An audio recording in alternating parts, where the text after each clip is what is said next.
Okay, bro, look, it's 2025 and you want to start dropshipping.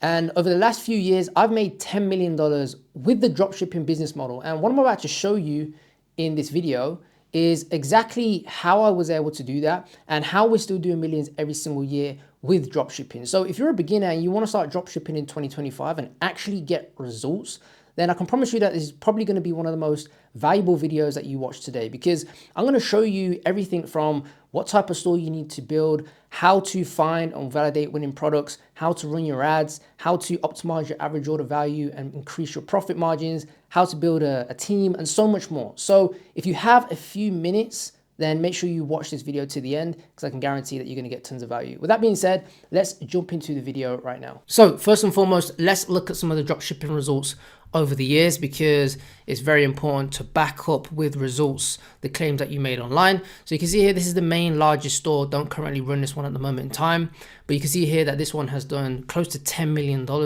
I'll refresh the screen just so that you can see that that is all well and working. You can see here the numbers stay exactly the same. Here's another more recent one, ran up over 2 million in the space of around about a year.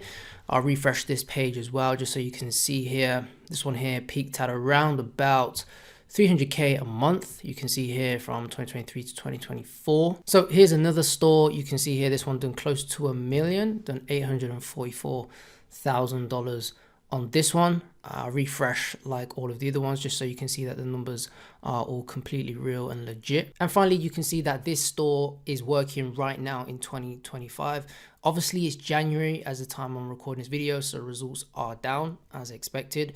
But you can see here it's done close to 3k for the day yesterday, which is around about 3,500. So baby numbers on this store, but no doubt this will be scaled up very soon back to 5-figure days. So with all of that out of the way, let's jump into this video. I have tons of stuff to show you.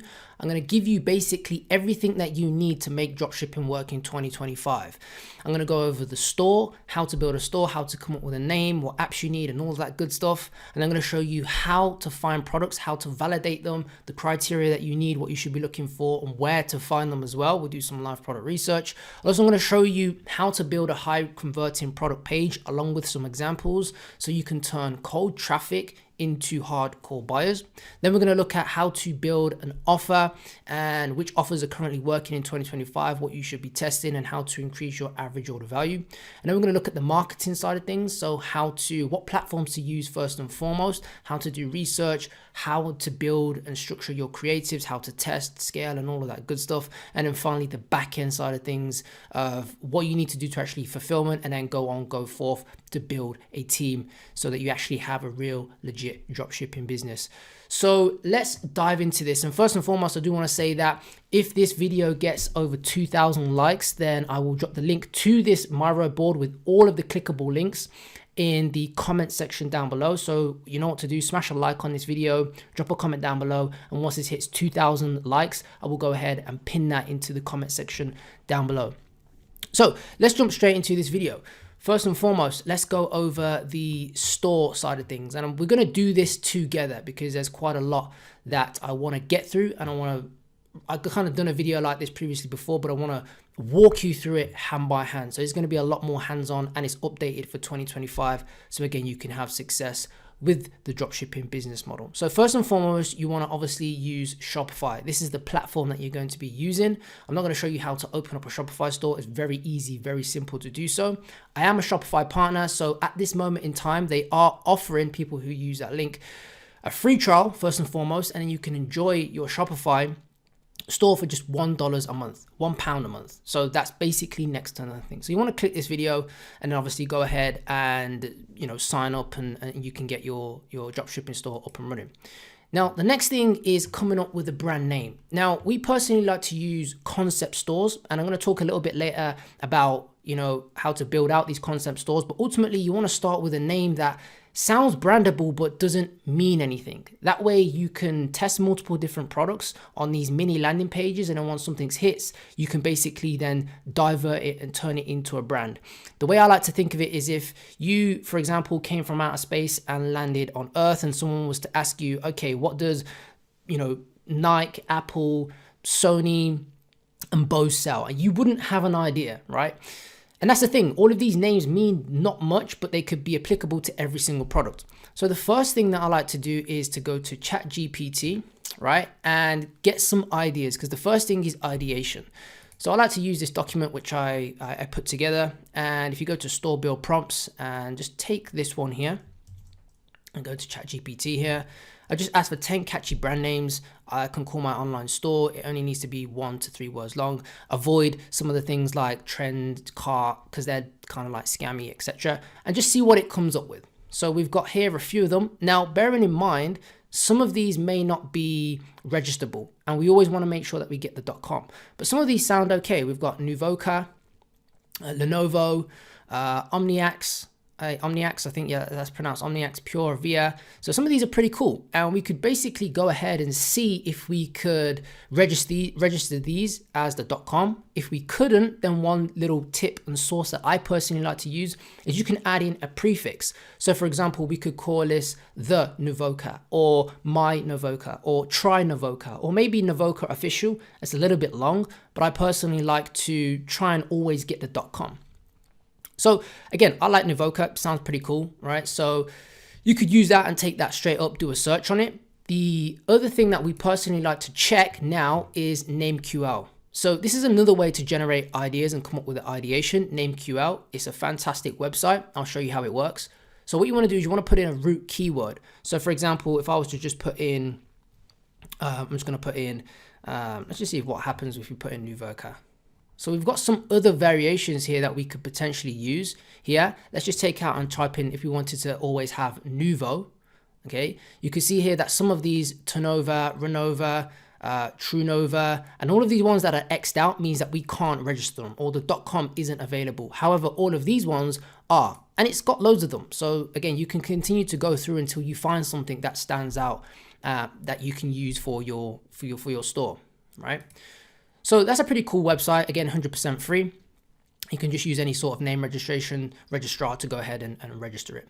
The other one that I like to use is Namelix. I don't use it that much now, but it's a pretty cool website. Again, if you just type in Nuvoca here and click generate, and it gives you all of these different brandable styles. So you can have auto, compounding words like FedEx, Microsoft. You can have alternative spellings as well. If you type in something like this, and then if you go for generate randomness, and you can just click hi if you want to, brand info, here we go, click generate, and what it's going to do is it's going to come up with different designs and different ideas that you could potentially use again for your logos. And I'm going to talk about how you can actually come up with a logo in a moment in time.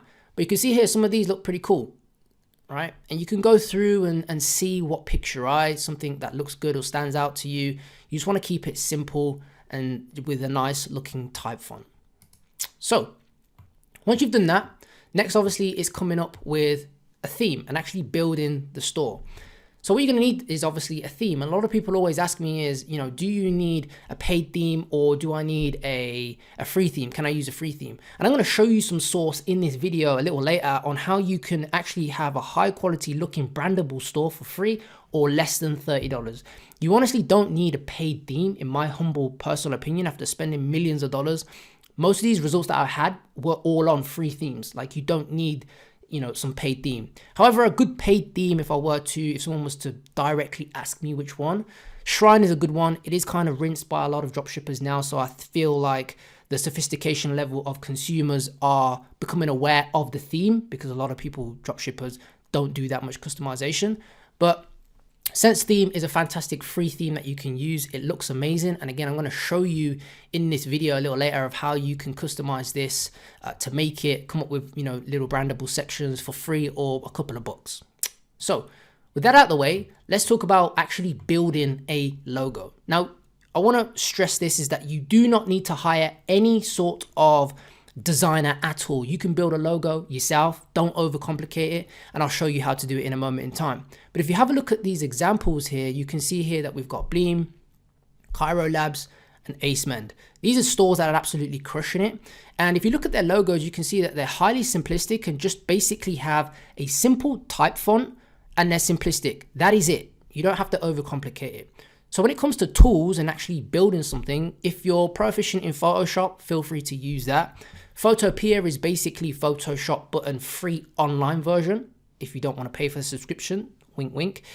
And then there is Canva, and most people are familiar with Canva. It's the easiest and probably the best for beginners. So again, I'm just going to show you how to do it. If we just go into this now, Canva here, and I just type in text, and let's just go for, headline here. And if you have a look at some of these ones here, I like this one, so let's just get rid of this one here, move this out of the way, click this, get rid of this here.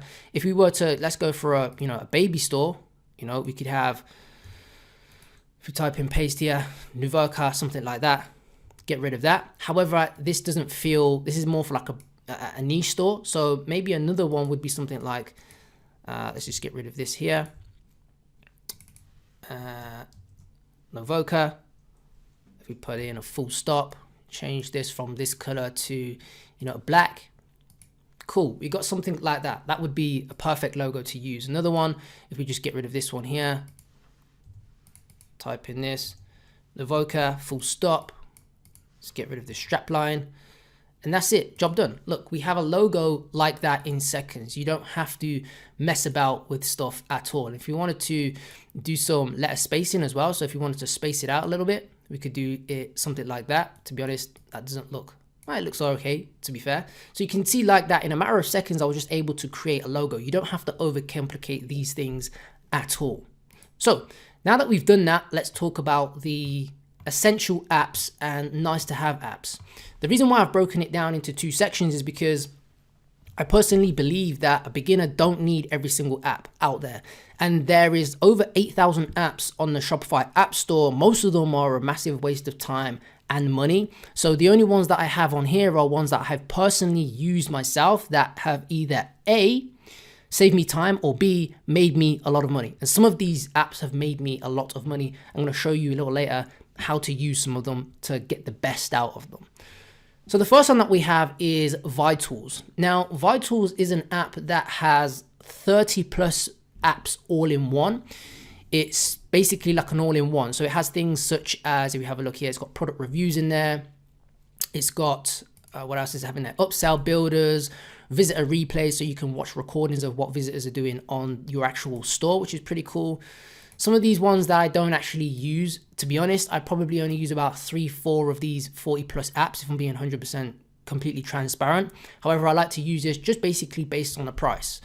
And also what I would say is that when you have something like this on your store and you're not uploading, tons, if you don't have loads of different apps on your store, it kind of like condenses the page load speed as well. So they say.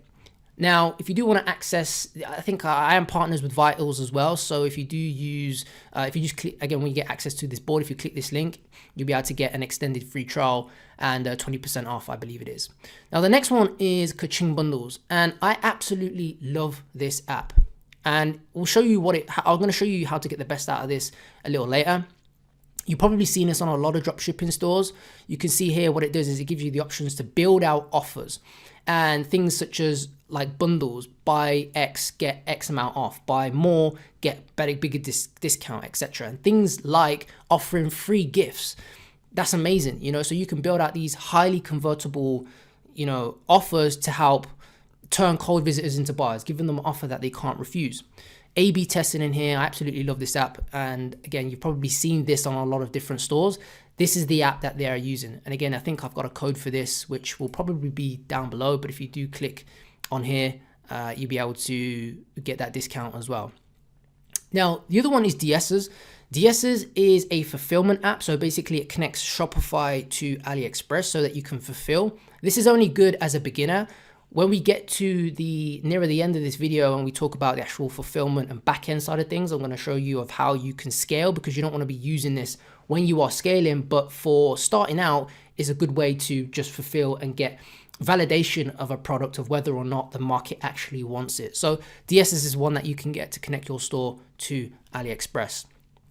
The next one is Aftersell. Again, an amazing app. This has made me tons of money. Basically what this is it's a post-purchase upsell.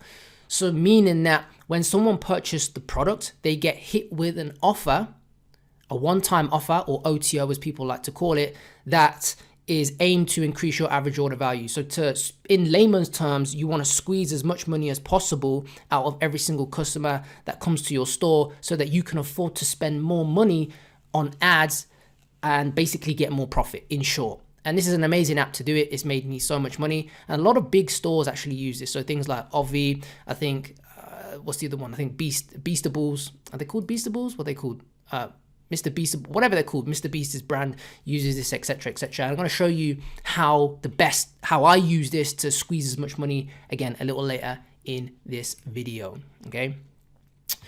Now, the nice to have apps is the email, which is Klaviyo, and a lot of email agencies will, come from my neck on this, but out of the gate, you, as a beginner, you only really need to have an abandoned sequence, like abandoned cart sequence. If someone comes to the checkout and they don't buy, following up with them is going to bring you in extra money. But in all of the welcome sequences and win back sequences and all that crap, if you're a beginner, forget about it, right? You need to focus on going from 0 to 1, which is the front end, bringing in customers profitably. All of the optimization and all that kind of stuff on email side of things, you can worry about that when you're actually up to speed or making $1,000, $2,000, $5,000 a day. That's just my humble opinion.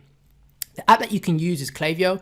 Another one that I've been toying with is just Shopify Email, which is another free app that you can use and set up flows for. Again, it's not so sophisticated as Klaviyo, but it does work and it is good. But you can use Klaviyo and get that on your store as well. Another one that I like to use, which is, I think, owned by Aftersell, which is Upcart. And I'll show you some examples of some stores using this a little later in this video. But basically, the reason why you use this is because it optimizes your drawer cart. You can do things such as increasing your AOV by offering timers at the top out of your cart. You don't have to be a developer for any of this stuff because it's all, built into the app. You press the button and it will just appear in your cart. You switch something and it just appears in the cart, just like that. So things such as adding in upsells into the cart. The one thing that I personally like to use to increase the AOV, which is basically free money, which I'll talk about in a moment in time, is the shipping protection. So this thing at the bottom, you can offer customers shipping protection, right? Whether it be a very low amount, but this is just pure profit. You like fabricating money out of thin air. I wouldn't offer it for $10. It's a little bit too much and a little bit too excessive. But when they tick that and they essentially use that, you are getting $10 extra profit per customer, which is amazing, obviously, especially when you're spending money on adverts and stuff like that. So they're the apps that I personally like to use. And again, they've made me tons of money. And some of these will have discounts on that you can use when you get access to this Myra board. So one things that we need to cover before we talk about products is the payment side of things. So again, a lot of different strategies out there. I've made money with both of them. As you can see, some stuff's in euros, some stuff's in dollars. But if you are targeting English-speaking countries, then you only really need to have credit cards. So things such as Shopify payments, Stripe, and PayPal, depending on obviously the country that you are selling to. Now, we do personally have stores, and there are a lot of EU dropshippers out there. Depending on the country that you are selling to, you will need specialized payment processors. These are the three that you will potentially need in some countries. So if you're planning on selling in Sweden, then Klarna is a must. You like 90% of purchases will come through Klarna. If you don't have it, then it's just a massive waste of money. Your conversion rate is going to be, zero. So Klarna will be a must. I think Shopify payments do offer it if you are based in Sweden. We also have Germany, which do like to use Klarna. It's not an essential in Germany, but it is a nice to have. Netherlands, I believe, use Ideal. And then there's Belgium, which have bank contact. I believe this is correct. I don't personally never sold in Netherlands or Belgium before, but these are either correct or they're the opposite way around, if that makes sense, right? So for this part of the actual store building, you kind of have everything that you need to know. So with that being said, now let's jump on to one of the things that a lot of people mess up with, especially beginners, and that is product and how to find winning products. Now, finding winning products is probably what a lot of newbie dropshippers struggle with the most. And it's one of these things which I personally believe you get better at with time. So the more you do it, it's like going to the gym. The more you do it, the bigger and stronger that you become. And with dropshipping, especially when it comes to finding products, like an experienced dropshipper will really easy and quickly be able to identify whether or not it's worth selling a product. Like they'll have just this intuition based upon experience and based upon the results that they've had selling different products or trialing different products. So what I'm going to try and give you here is a criteria and validation, along with doing like a live demonstration of all of this, so that you can first and foremost avoid throwing stuff at the wall hoping that it sticks, because a lot of newbie dropshippers fall into that trap of just trying to throw something at the wall and hoping and praying that it works. And what happens is you end up burning a ton of money and calling dropshipping a scam. That is not the case. It's simply that you don't have a set criteria and validation framework to run products through. And when you do things this way, what happens is you will maybe test less products, but your hit rate should be significantly higher. So let's look at this. So first and foremost, it's 5 steps. And again, we're going to do this live, which I didn't do in the last video, which is going to be, I assume, a lot more helpful. So first and foremost, you need to find something which is already selling. You want to sell where demand is. You want to sell where people are looking for products or where people already have a problem.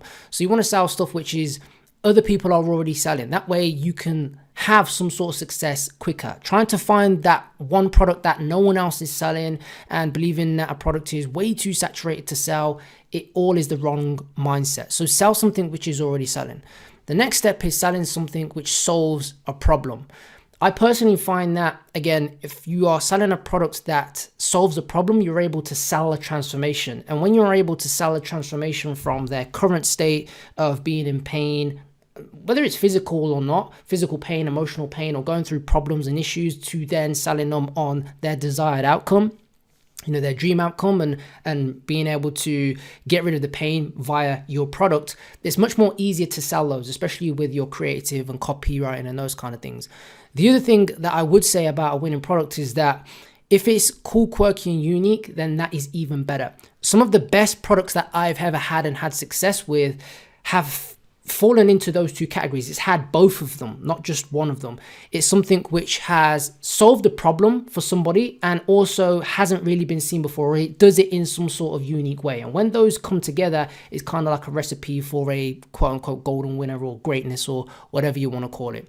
Now, the next step of the criteria is, can it be sourced? You may find a product out there, or someone's selling a product that has got loads of engagement, and you try and find it on AliExpress or something, and you simply just can't find it. Maybe it's white labeled, maybe it's a Kickstarter product. So you want to make sure that you can actually source the goddamn thing. And then one of the most important parts is that there is enough margin, especially in 2025. You need to make sure that you are increasing your average order value, which I'm going to show you in this video. But you want to make sure first and foremost out of the gate that you have enough margin for scale. A lot of dropshippers, especially newbie dropshippers, fall into the trap of selling a product at low markups. And what happens is that they may have initial success at low budgets, which is cool and great, but when they scale, they simply don't have the margin to sustain the scale. They become unprofitable or break even.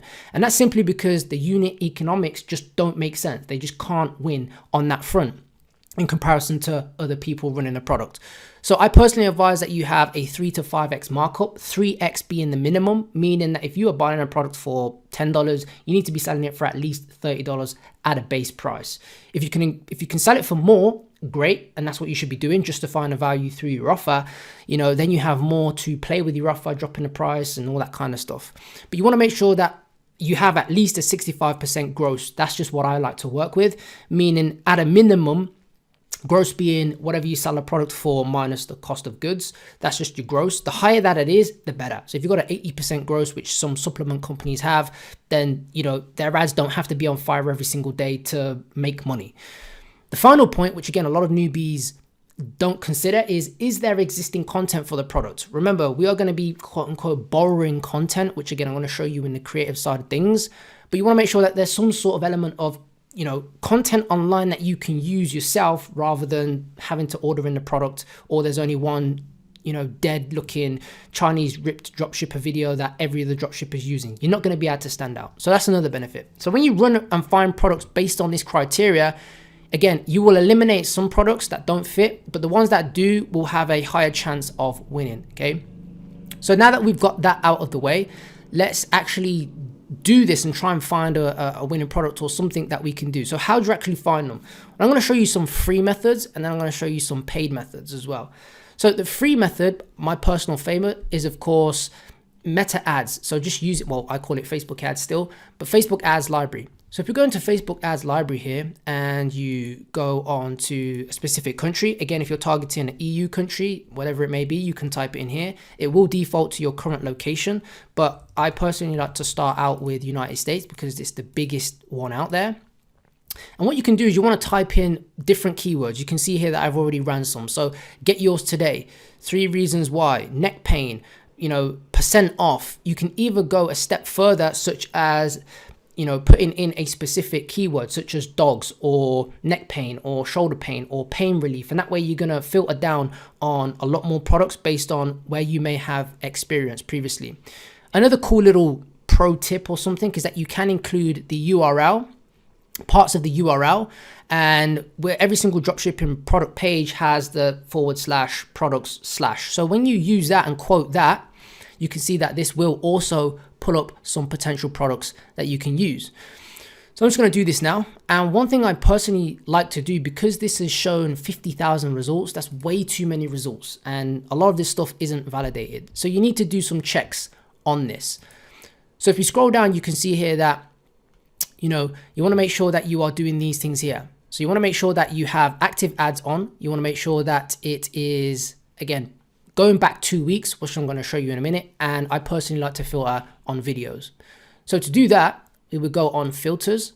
We would then click on media type, videos, and we would go back. This is showing January. So you can go back here for I like to go for about 10 to 14 days, which means that if I click apply now, what it's going to show me is stuff that has been running for 2 weeks or 10 days.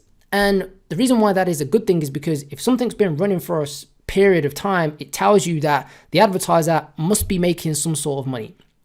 Okay, no one's going to leave something running for 10 days or 7 days if it isn't making some sort of money.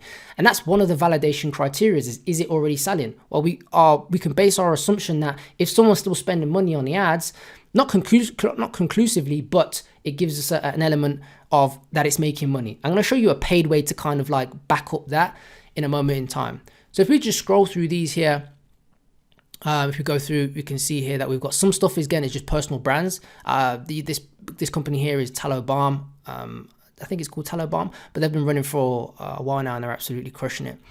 And what we would do is we just scroll through and try and find something which has multiple different variations of ads. So to give you an example, again, this isn't an actual dropshipping store, but they have multiple different ads here. You can see here that it says syringe, syringe, syringe. If we go through as well, you can see here, this one says syringe, syringe, etc. We've got Temu ads. We've got a few of them more. So if we continue to keep on scrolling down, we've got a lot of Temu ones. So if we change this to a different search, because I know that this is going to throw up a lot of different stuff. So let's just have a look at quote exit, get yours here. Search this exact phrase. And once we've done that, again, we would do the same thing. We go to videos and then make sure we go back, a couple of weeks, click apply. And here we've got some potential products. I've probably gone back a little bit too far. So I'll go back from December. Let's just go to here. So we've got this home garden tool here. We know that these guys have been running for a while, I think. This is a dropshipping store. Here as well, they started out dropshipping especially. And you basically repeat this process over and over again until you find something based on different keywords all of the time. So if I just go on this one here, like neck pain as well. Again, filter, videos. And if we just go back till here, and we'll see that we have a lot more filter results, 4,300 now. So we can assume that a lot of these products here or ads have been running for a while now. So this one here caught my eye, obviously fly hugs. You can see that we've got this one here. They've got multiple different variations of ads, which is great. Okay. And if we have a look at their product, let's just see. So basically I think it's something that goes around the neck for people who are flying. Yep. We can see here that this product here, they've got an offer here, which I'm going to show you how to build a little later. And what we would do is take it a little bit step further, because if you can see here, right, you want to have a look and go on their page. And ideally over 50 results is good. And the longer time it's been running, the better. So if we head back onto here and click on to view ads of their actual product page, we'll see how many ads that they've got up and running. Great. So these guys have 180 ad results currently working at the moment in time. So they're spending and they're making money, because who else would have 100 and something ads running, right? The next thing that we can do, so that passed the first validation criteria. If we scroll all the way down, you can just hit this scroll button here. If we scroll all the way down and just see how long these ones have been running for. So we're already 24th of December. And if we keep going, we've already got 25th. So we've got a couple of months now that this has been running for. If we go all the way back, we've got to the 4th of November. So for a few months now, they've been running this product. So no one's going to keep their ads running for a few months if they aren't actually making money. So good thing.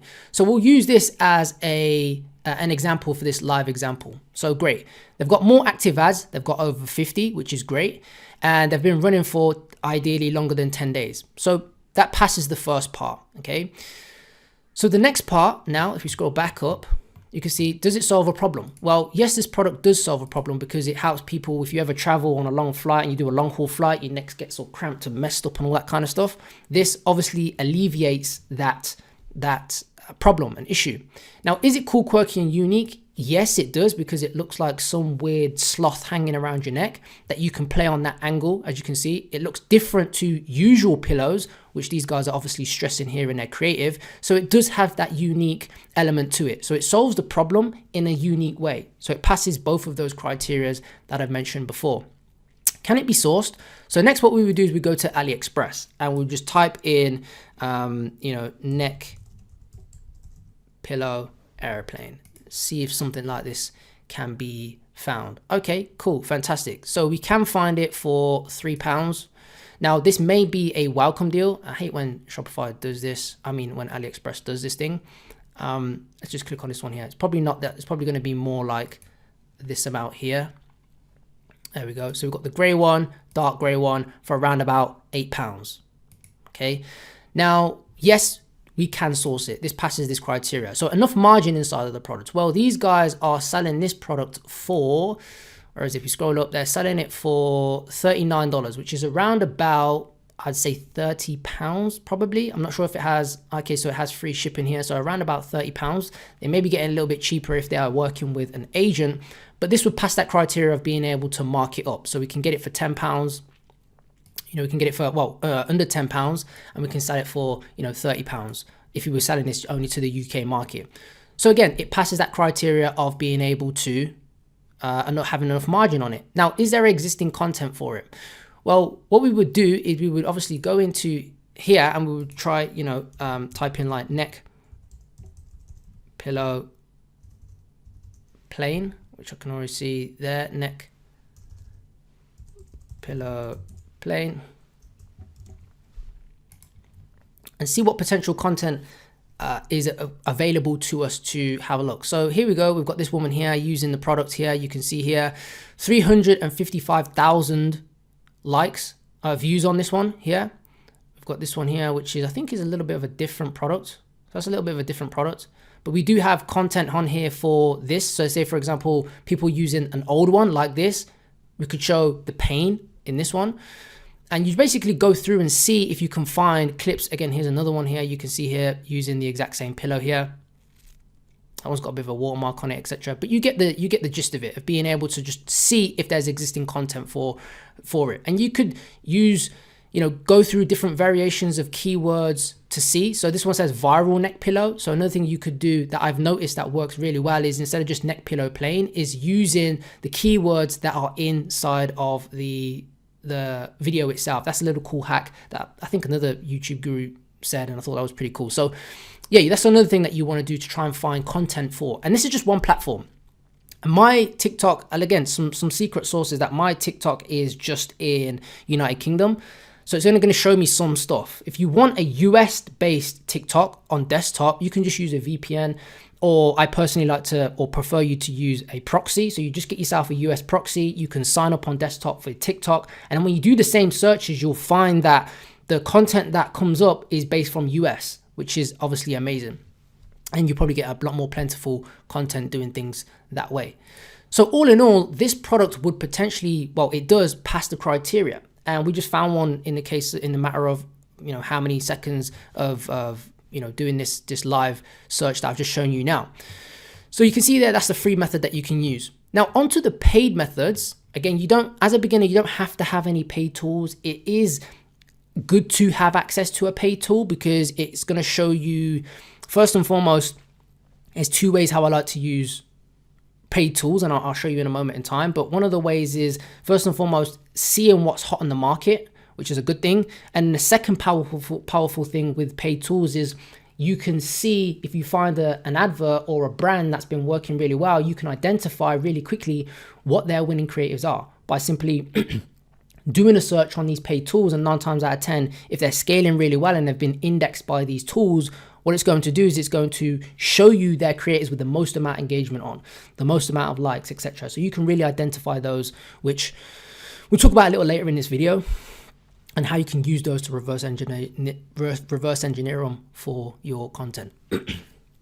So there's two here that are my favorite. There's Kalo Data. Yeah, I think that's how you spell it, Kalo Data. And then there's Minea, which is a bit of an older tool, but it has pretty much all of the platforms on there. So Kalo Data. So this one here is great because it allows you to see all of the TikTok shop winning products. TikTok shop is going bonkers at the moment in time. Affiliates are making, a ton of money.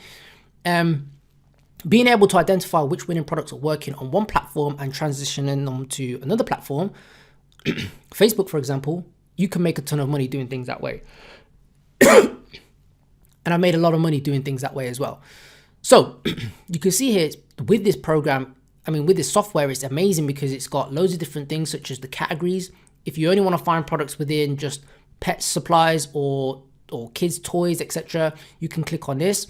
And obviously I'm on a free account just for now.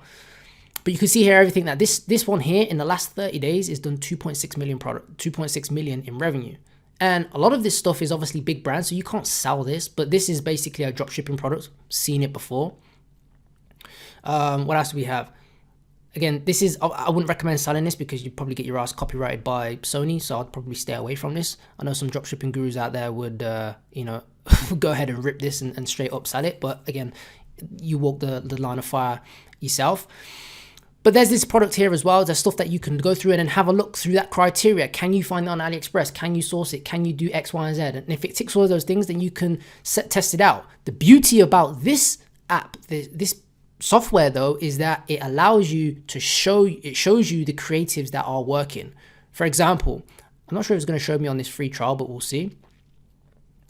You can see here that last 30 days, this product has done 2.3 million, right? Which is absurd amount of money. But if we scroll down here and have a look, we can see the creatives that have made that money. Look at the revenue that this is the ad that made all of the money. There we go, boom. So content, we can see here, this one here. This one's in Spanish, obviously, but if you use your brain, you can obviously still utilize it.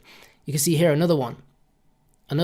Look at the revenue that's obviously the affiliate has been paid. No, the affiliate has generated this amount. You can see here now which creatives are working, which means you can get an idea of scripts, ideas of videos, okay, and obviously content then to potentially use, as you can see. That's a powerful tool. And again, I think you can use the code. I have one somewhere, but if you can use, I think you can get 20% off if you use my code. I think it's Beast20 or no, Beast10, 10%, sorry, if you click this link. Now moving on, there is Minea. This is another one, an older one that I've used for a while. And the way I use this is to, again, like I mentioned, find out what's hot on the market and also find other brands winning ads, because you can reverse engineer them. And that's kind of like what you want to do, especially when you're beginning. So they have EU Spy, they have Facebook, they have Pinterest, they have TikTok, they have tons of stuff on here that you can use. And I've got the filters here as well. So you can go back again. If this video gets 2,000 likes, I'll give you access to all of this. You can go back and watch this in your own time and click on all these links, etc. So ideally, you want to find something which has been created recently and has a ton of views on it. So for this, if we just go to dates and creation date, let's just go for the last 30 days or so. Last seen, last 7 days, which means it's been, let's go back a little bit further. So let's just say 30 days, creation date. Let's reset this, creation. Let's go, last 3 months or so. There we go. Apply. So stuff that's been created in the last 3 months or so. Go back. We want something which has, I generally like around about 300 plus, because not all ads, if they're spending a lot of money, like they'll have some standout ads, but some of them will still be crushing out about 300 likes or so. E-commerce platform, just Shopify, apply, media. You can make sure that this is video, and then language, English. Again, you can change this based on if you're doing it in an EU country. And here now, obviously, you can sort by whatever you want to. So we can sort by creation date if you wanted to. Love blanket. I know that these guys sell some sort of, jiggy blanket to call it. And these guys have been running for a long period of time. You can see here that they have a few different creatives on this. One thing that I like to do with this one here has 300 likes. If you go on to see shop, there's one thing where it says see ads from this shop. That is it. If I click on this see more here, what we can do here is if we click on top 3 apps, so it's going to show us the top 3 ads here as well, and ads from this shop. We can see here now that we've got, obviously here, this is a banging winning creative for these guys. Again, another banging winning creative for these guys, another banging winning creative. So we know here now that these are some of their top winning creatives here, right? This one here. Again, obviously, if you're selling a jiggy blanket, then, go ahead and model something off this. But something about this is working because of the engagement. It's a telltale sign. And that's one thing how I like to use it. So if I was to find this in Facebook ads library, or it was to come up, I would go to a tool like Manea, type in the page name, love blanket, and see what their best creatives are. Okay, so that's how I like to use this as well, along with obviously trying to find other products by just doing the search, right? Now, remember when I said validating if something is already winning or not? So to do that, if we were to take this store, remember this fly blanket that we seen previously before. If I take this, okay, and go to a website called Shop Hunter. So Shop Hunter will track whether or not a store is making sales or not. Now, it's not 100% accurate, but we'll just do a test to see if we can do it on the store that we just done. So that we just found. So if we click on Fly Hugs here, type in the URL here, copy and paste it, and we'll see if they're making money. So we can see here that these guys are doing around about 500K per month, which lines up with the details that we had previously before. They've got over 180 ads running. They've scaled up. Obviously, it's Q4, which means that, it's a busy time, or has been a busy time for a lot of brands. So these may, it's not statistically significant. It may dip a little bit, but it shows you that they've been making a lot of money. That's the main thing. Now, again, this is not completely accurate. It will be off by a couple thousand here and there, but it gives you an idea of whether or not something is actually selling or not. And you can go down, you can have a look and see, which are the best products for the last month or so, which of their bundles been working. So the premium bundle's been, no, not the premium bundle. So the first class bundle has been making a lot of the money, along with the princess bundle, etc., etc. If you go onto the day, again, you can filter it down. It will show you also the apps that they are using. Again, Lux, Reamaze, etc., etc., some of the ones, and it will show you their theme. None of this stuff really matters. All that matters is this thing making money, yes or no? And that's what I like to use Shop Hunter. So I want to give you some additional points on some of the winning products that I personally find do the best. First and foremost, does it have a higher perceived value? Meaning that would people perceive the product to have a high value? Meaning, I'll give you an example, jewelry. If you take an AliExpress diamond ring and put it next to a real diamond ring, just an image wise, not physically in front of someone, because they would be able to tell obviously, but you wouldn't be able to tell much of a difference unless you're a professional jeweler as such. So jewelry has a high perceived value. It could cost pennies, but people think it will cost a lot of money. So if you can find products that have a higher perceived value, then that's also helpful. Another thing is it easy to ship? Having products that are easy to ship makes your life easier and makes your supplier's life easier as well. There's a lot of restrictions out there, like, you don't want to sell a product which may be high average order value, but it's got a lithium ion battery in it, and you need to use special shipping lines, blah, blah, blah, blah. It's just, a headache. So finding something which is light and easy to ship saves on your shipping costs and makes your life a hell of a lot more easier. The third thing is, does it have a large TAM? TAM meaning total addressable market. And what that means is, how many people does this product appeal to? So if we give you an example, like if you were selling something like a kitchen product, and we compare that with, let's say, something which helps, skiers, professional skiers jump better, or something along the lines of that. Again, just a fabricated example here. The total addressable markets are completely different. Not everyone likes to ski, and not everyone's a professional skier. So the total addressable market is much smaller than someone that for a product that is used in everyone's kitchen. And that's what I mean by trying to find products that have large total addressable markets. Now, the bonus little bit of sauce here, I will say, is you can curate and train your own social media feeds to show you winning products. And the way you do that is you can, social media, they're all based on algorithms, meaning that, if you are on there and you're looking at BBL women and Lambos, it will just show you more BBL women and Lambos. It's just simple as that.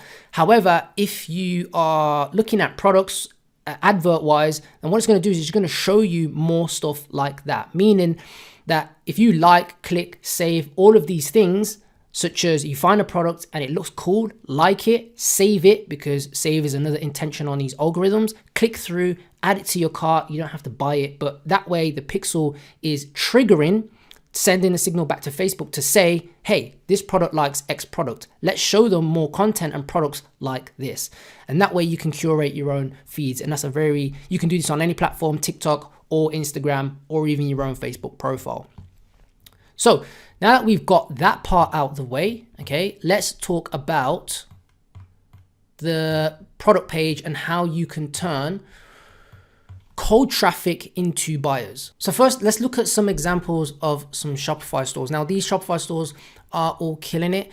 And the main thing is to try and look for patterns. What are all of these stores doing the same? And that's one of the main skills that you need with dropshipping to make this work, is being able to recognize patterns, so pattern recognition, and then being able to reverse engineer that. And I'm going to show you essentially in this part here. And like I mentioned and promised earlier in the video, of how you can build a high converting product page for free or for like $30 very cheaply. So first and foremost, let's look at these examples. So and by the way, I just want to point out really quickly, look at these logos, like very simple, like I mentioned earlier in the video. You don't need nothing crazy. Right, so we have this store here, and you can have a look here. They're selling a skincare mask. Look at the images that they have here. First and foremost, offer right out the gate, 4 free gifts. Again, they've got a hero image here along with some testimonial here.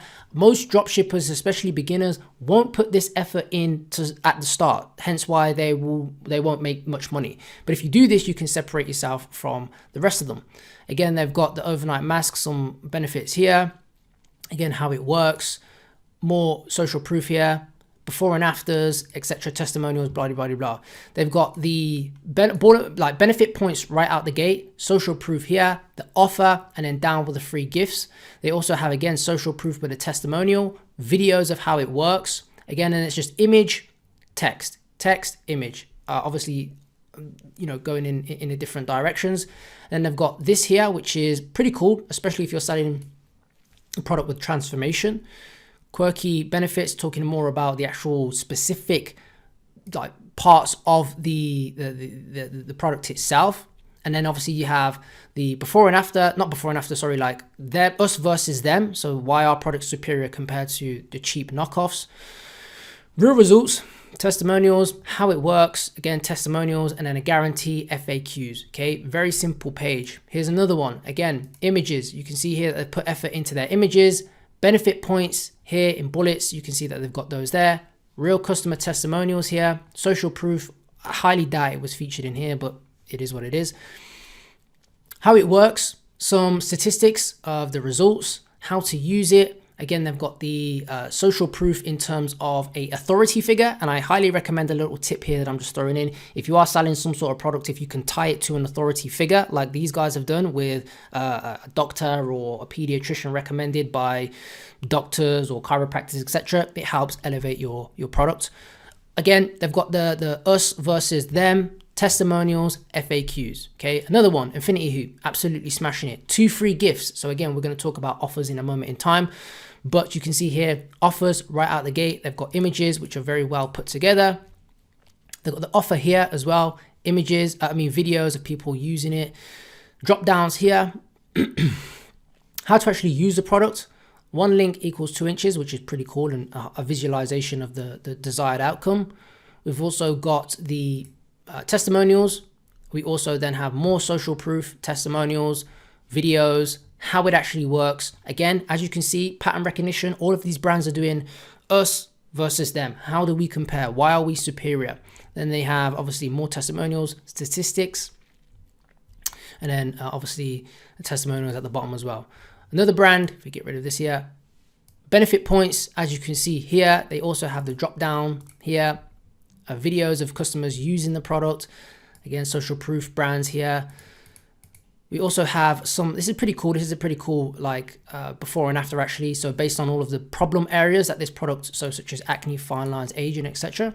See results in 3 simple steps, your journey, some more actual benefits of the product. So the red light, green light, etc. Elevate your skincare, us versus them. So again, all of these brands have got an us versus them. So if you're not doing an us versus them on your product page and all of the big brands are doing it, what are you doing, right? Think of things like that. Questions, answers, FAQs, all of these product pages have FAQs. If you don't have FAQs on your product page, what are you doing? You know? And then obviously the guarantee here, which a lot of these also have, again, along with some testimonials. So with that out of the way, right, with the examples, let me just give you a demo again and talk through those. This is a store that will obviously be built, and you want to make sure that you optimize for mobile first, because 90% of people will always come through mobile.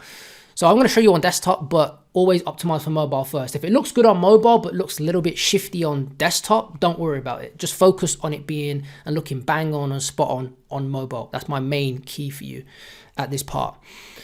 So again, this is using a free Sense theme. So social proof, a testimonial would be good. High quality images with the benefits on them, like we've seen across all of these other brands.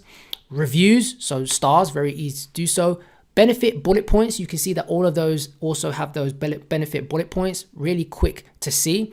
And one thing that I didn't mention is that this is all above the fold, meaning that it's the first things that people see before they have to scroll. And it's very important that you address all of the questions, and get across all of the benefits and value propositions above the fold, because that's if you install any sort of heat map on your Shopify store, you'll see that 100% of people or 90% of people will read that part, or at least consume part, and that part will be visible to them. And then as people scroll down, the number rate just drops off. You know, people skim read, etc., etc. So you want to make sure that this top of the fold is bang on as possible.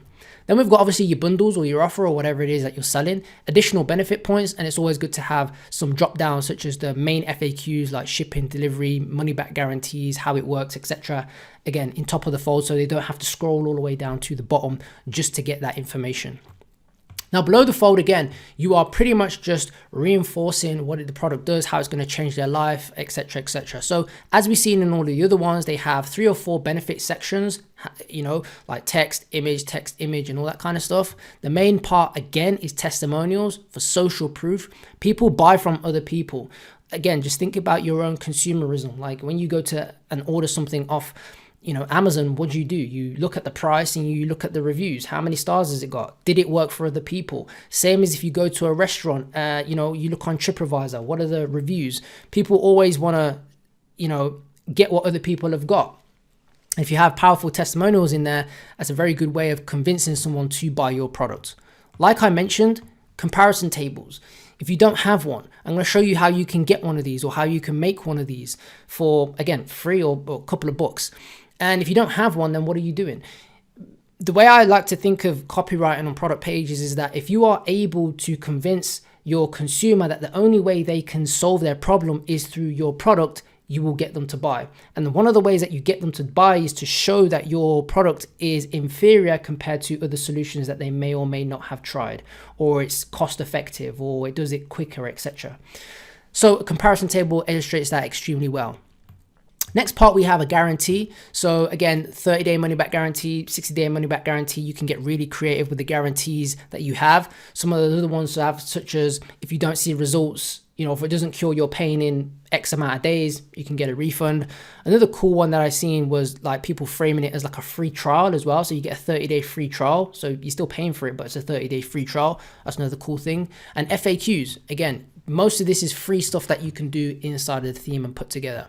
One thing I personally like to do across my stores is making sure that I have another CTA at the bottom so that people don't have to scroll up. And you can get apps such as a sticky add to cart as well that you can have in there so that people again can click the sticky add to cart and get the product to add to their cart. The final thing is obviously reviews. You can see that all of those other stores, they all have reviews as well. So that's one of the main things that you want to put on there. And again, Vitals, like I showed you at the start of the video, has one of those already built in. So you ain't really got to worry about much if you have Vitals on your store. Now, time for some bonus sauce. Okay, I remember I told you that you don't have to buy a free theme. You don't have to buy a paid theme at all. You can build out a fantastic looking website with just 3 sections and build these beautiful looking mini landing pages without spending thousands on developer fees and all that kind of stuff, because you don't need any of that. Two things I'm going to give you here is Section Store as an app, and then Twitter. I'm going to show you how to use both. So Section Store, if we go on to this dummy store here, you can see here, this is the Section Store app. It's on there. And basically how it works is that you can buy sections. So with Shopify, the way they change things now is that you can buy liquid sections, which means on every single product page, it can look completely different to all of the other pages by just duplicating the template and then applying certain sections to it. And what you can do with Sections app, which is pretty cool, is that you can buy these, okay, for $9 and apply it to any of your stores. You buy it once and that's it. And for $9, again, you're not paying for developer fees. You're not paying for, it's not a reoccurring cost. This is just $9 out of the gate. And we had a look. I think another store had this one actually. If we have a look. So this is what it looks like. You can view it on a demo store as well. So you can see here, this is what it looks like. You can customize it to however you want it. Again, one-time charge. It's not recurring. You buy it once, you own it forever. And again, I'm not getting paid to say this. I just use the app personally for myself across my other stores. And I think it's a cool way to not having to pay for developers. If you have a look, I think they have comparisons on here as well. Comparison. So yeah, so they've got this one here as well. This is a pretty cool one. We've seen that other one previously before. So you can get something that looks like this. We click view demo store. If we right click and inspect, let me see if it'll show it on mobile. Yeah. So comparison table. So you can get this for $9 on your store. Without a developer, it's just a no-brainer. You can get this and apply it to any, and you could customize all of this stuff, this part, this, etc. So it's kind of like a no-brainer. A lot of people don't actually know about this app. So yeah, test it out. It's not like $9 and you can apply it to all of your themes. Pretty cool stuff there. Okay. And then the next part is Twitter. Now, Twitter is a place where all of the money guys go to flex and all that kind of stuff. Ecom, agency, sales, yada, yada, yada. But some people actually put out some decent content. And if you do a search on Twitter by custom liquid, because that's what it is that we're looking for, you can see a few guys actually put out some free liquids that you can get. So you'll get it, it'll be some code, and all you got to do is just go into custom liquid on your Shopify store, paste in the code, and that's it. Steph has some here. This is a cool account to follow. If we scroll down, there's one guy who is putting out some amazing stuff. Here's even one that I done. I just put it. You could just make one off ChatGPT if you want to. Give me the custom code. Here's a screenshot of what I want. Can you code it? And it will give you it. But where's this dude? I'll try and find him here. But yeah, Dave. So if you go and find Dave. Honestly, again, I don't actually know the guy. We just follow each other. But he has these sections that he puts out for free. okay, and shows you how to put it together. So you just go to customize theme, do this, and you'll be able to get this here. Here's the code here, copy and paste it, boom, job done. So, you know, again, he's got tons of these different ones that you can use. Shout out to Dave if you're watching this video. You know, he's putting out an amazing stuff. So again, this is all free stuff. If you use your loaf, meaning your brain, English slang there. If you use your brain, like, you can find stuff and you don't have to pay these exorbitant fees for, you know, different apps and developer fees and all that kind of stuff. So now you know how to build a high converting product page.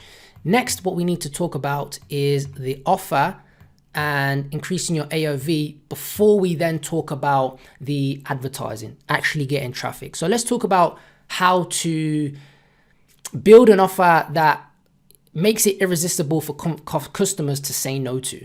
So an offer is a value exchange. It's an exchange in value.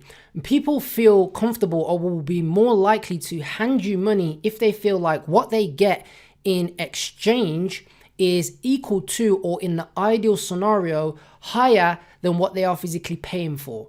So if someone feels like they're getting a deal that is worth more than the money that they're paying for it, then obviously it's kind of like a no-brainer. They'll pay for it. You know, if someone came to you with a brand new 2025 Ferrari and said, here, pay 10 grand for it, like, even if you don't have 10 grand, you're gonna find 10 grand because you know that the car is worth much more.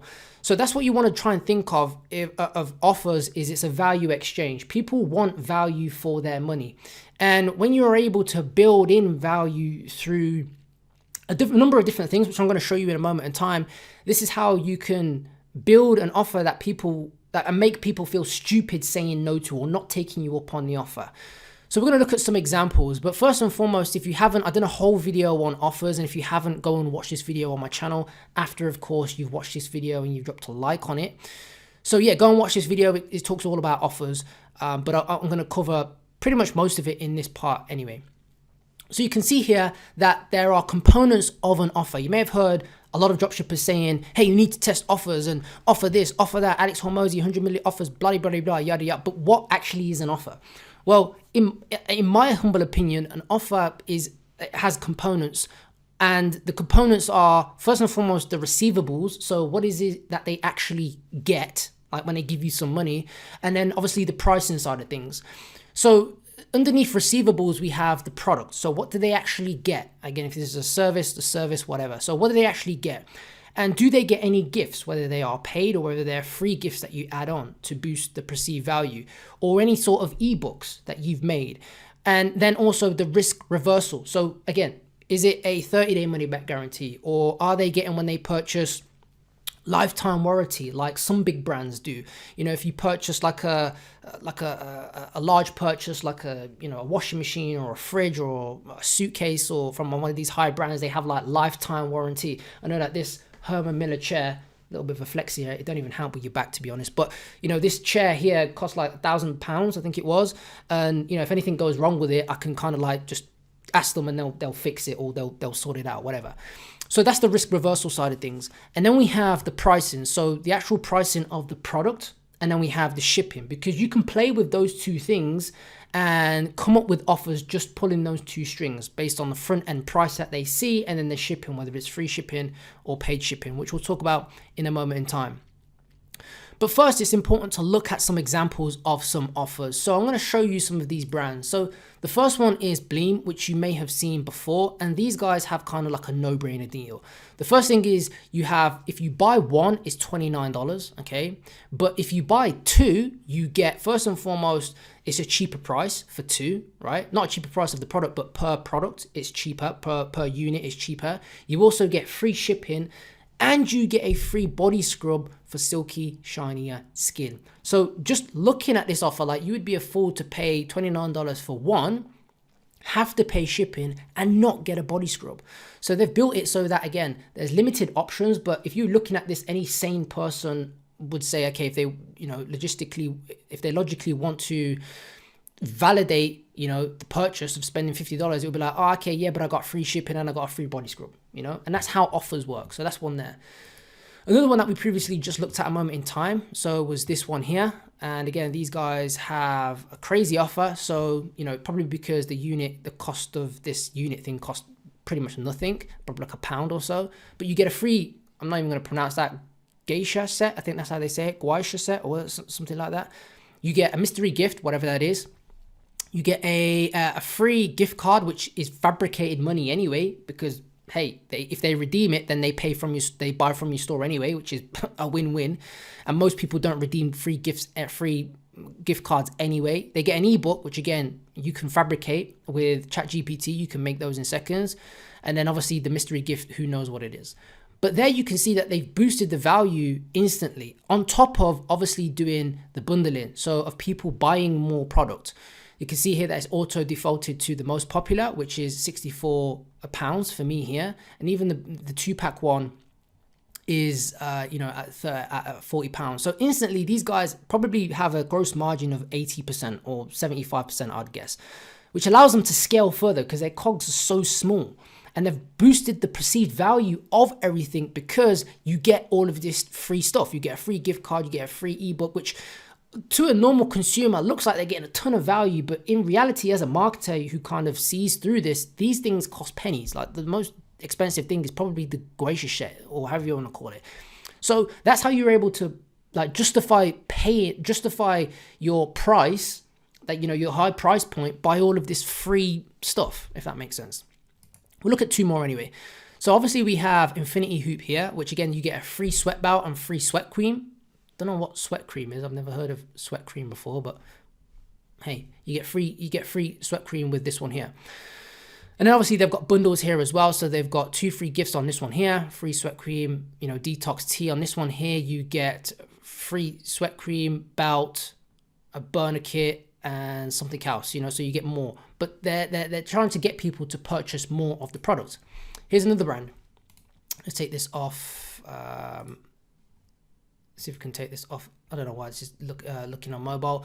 But anyway, you can see here that these guys have the offer of, let's just refresh, see if no, it's not going to make a difference. So you have the one with a free pillowcase, and they have a couple set, which is obviously cheaper than buying one, because obviously, look, that is like almost a tenner cheaper. And you get 2 free pillowcases. And I think down here as well, they offer a free ebook, is it, or something? Again, I'm not sure why it's mobile, but hey. No, but you could have a free ebook tacked onto this. Again, it doesn't cost much to do that at all.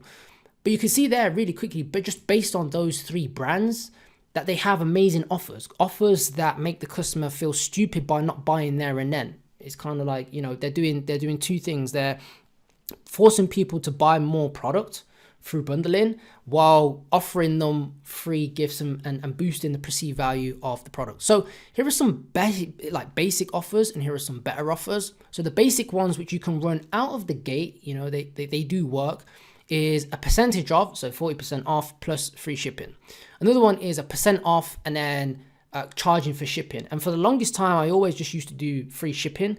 That was until recently I figured out and realized that, especially again looking at a lot of other dropshippers, successfully dropshippers, a few of my friends and stuff charge for shipping, and saying, hey, you should actually test out charging for shipping. You can play around with these things to say, okay, you have a lower price point up front, but then you charge shipping and essentially make the same amount of money. And if you look at any sort of bigger brand out there, you do pay for shipping, whether it be £3 or $3 or $4 or $5, whatever it may be. 9 times out of 10, you pay some sort of shipping, unless you hit a certain threshold. But there's some basic ones, along with obviously a buy one, get one free, which does convert extremely well. It's not applicable to every single product because the unit economics don't make it feasible for you to do so, so you have to sometimes think it only really works when you can buy the product for super duper cheap, but buy one, get one free works and does convert like crack.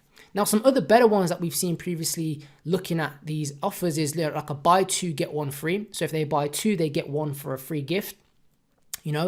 Offering free gifts like some of those other ones. Again, whether they are small, light things, and they kind of pretty much have to be small, light things that you can chuck in that don't really cost much to ship. They don't really cost much on your end either, and you can throw them in and also boost the perceived value of the product, of the overall value. Free ebooks, I don't recommend you build free ebooks out of the gate without testing the product first, but free ebooks are a great way to, again, boost the fabricated value of your offer, because you can build something in ChatGPT within a couple of hours, and an ebook recommended retail price could be, you know, $10, $15, $20. So instantly, as soon as they get a free ebook, they are getting that free value.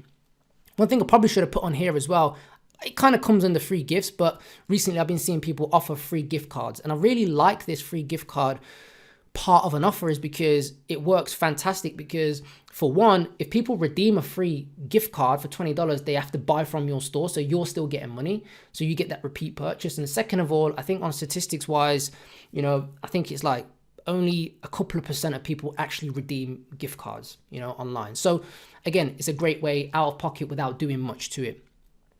And then obviously bundles, and we've seen those on this store here, this store here, this store here, and all of them are optimizing bundles. And the app that I like to use to do that is Kaching Bundles as well. So if we move on to post-purchase upsell flow, and this is a way to increase your average order value. And a post-purchase upsell flow using after-sale, again, there are other apps out there, but this is just my personal favorite, is a way to get people to purchase more of a product. You have to remember that the hottest type of customer is someone who is already purchased from you. The easiest way to sell a product is to sell to someone who has previously already purchased from you. And if you meet them right after they have gave you money, they are more likely to give you more money at that point, because they've already handed over money to you, especially when the offer or the product, whatever, is congruent or enhances whatever it is you're already selling, and you logically frame it as something that makes sense for them to buy, then that's how you get a higher average order value. So I'm going to show you like the flow that I personally like to use that's worked very well for me. So right after someone purchases, I like to offer the same products with 40 to 50% off. Right, you can see here that this offer here, it gets around about a 50% conversion rate. So 50% of people, half of people who see, remember, these people have already gave me money. They've gave me money. And then who are at 50% of people who already give me money, give me more money, right? You can see how powerful that is. Again, not all of these rates are going to be this high. There's ways to obviously increase it, but that's one thing that works really well. Just offering the same product 40, 50% off. One key thing I will say is if you are selling a product with consumables, then offering a consumable will work better than offering the same product, if that makes sense.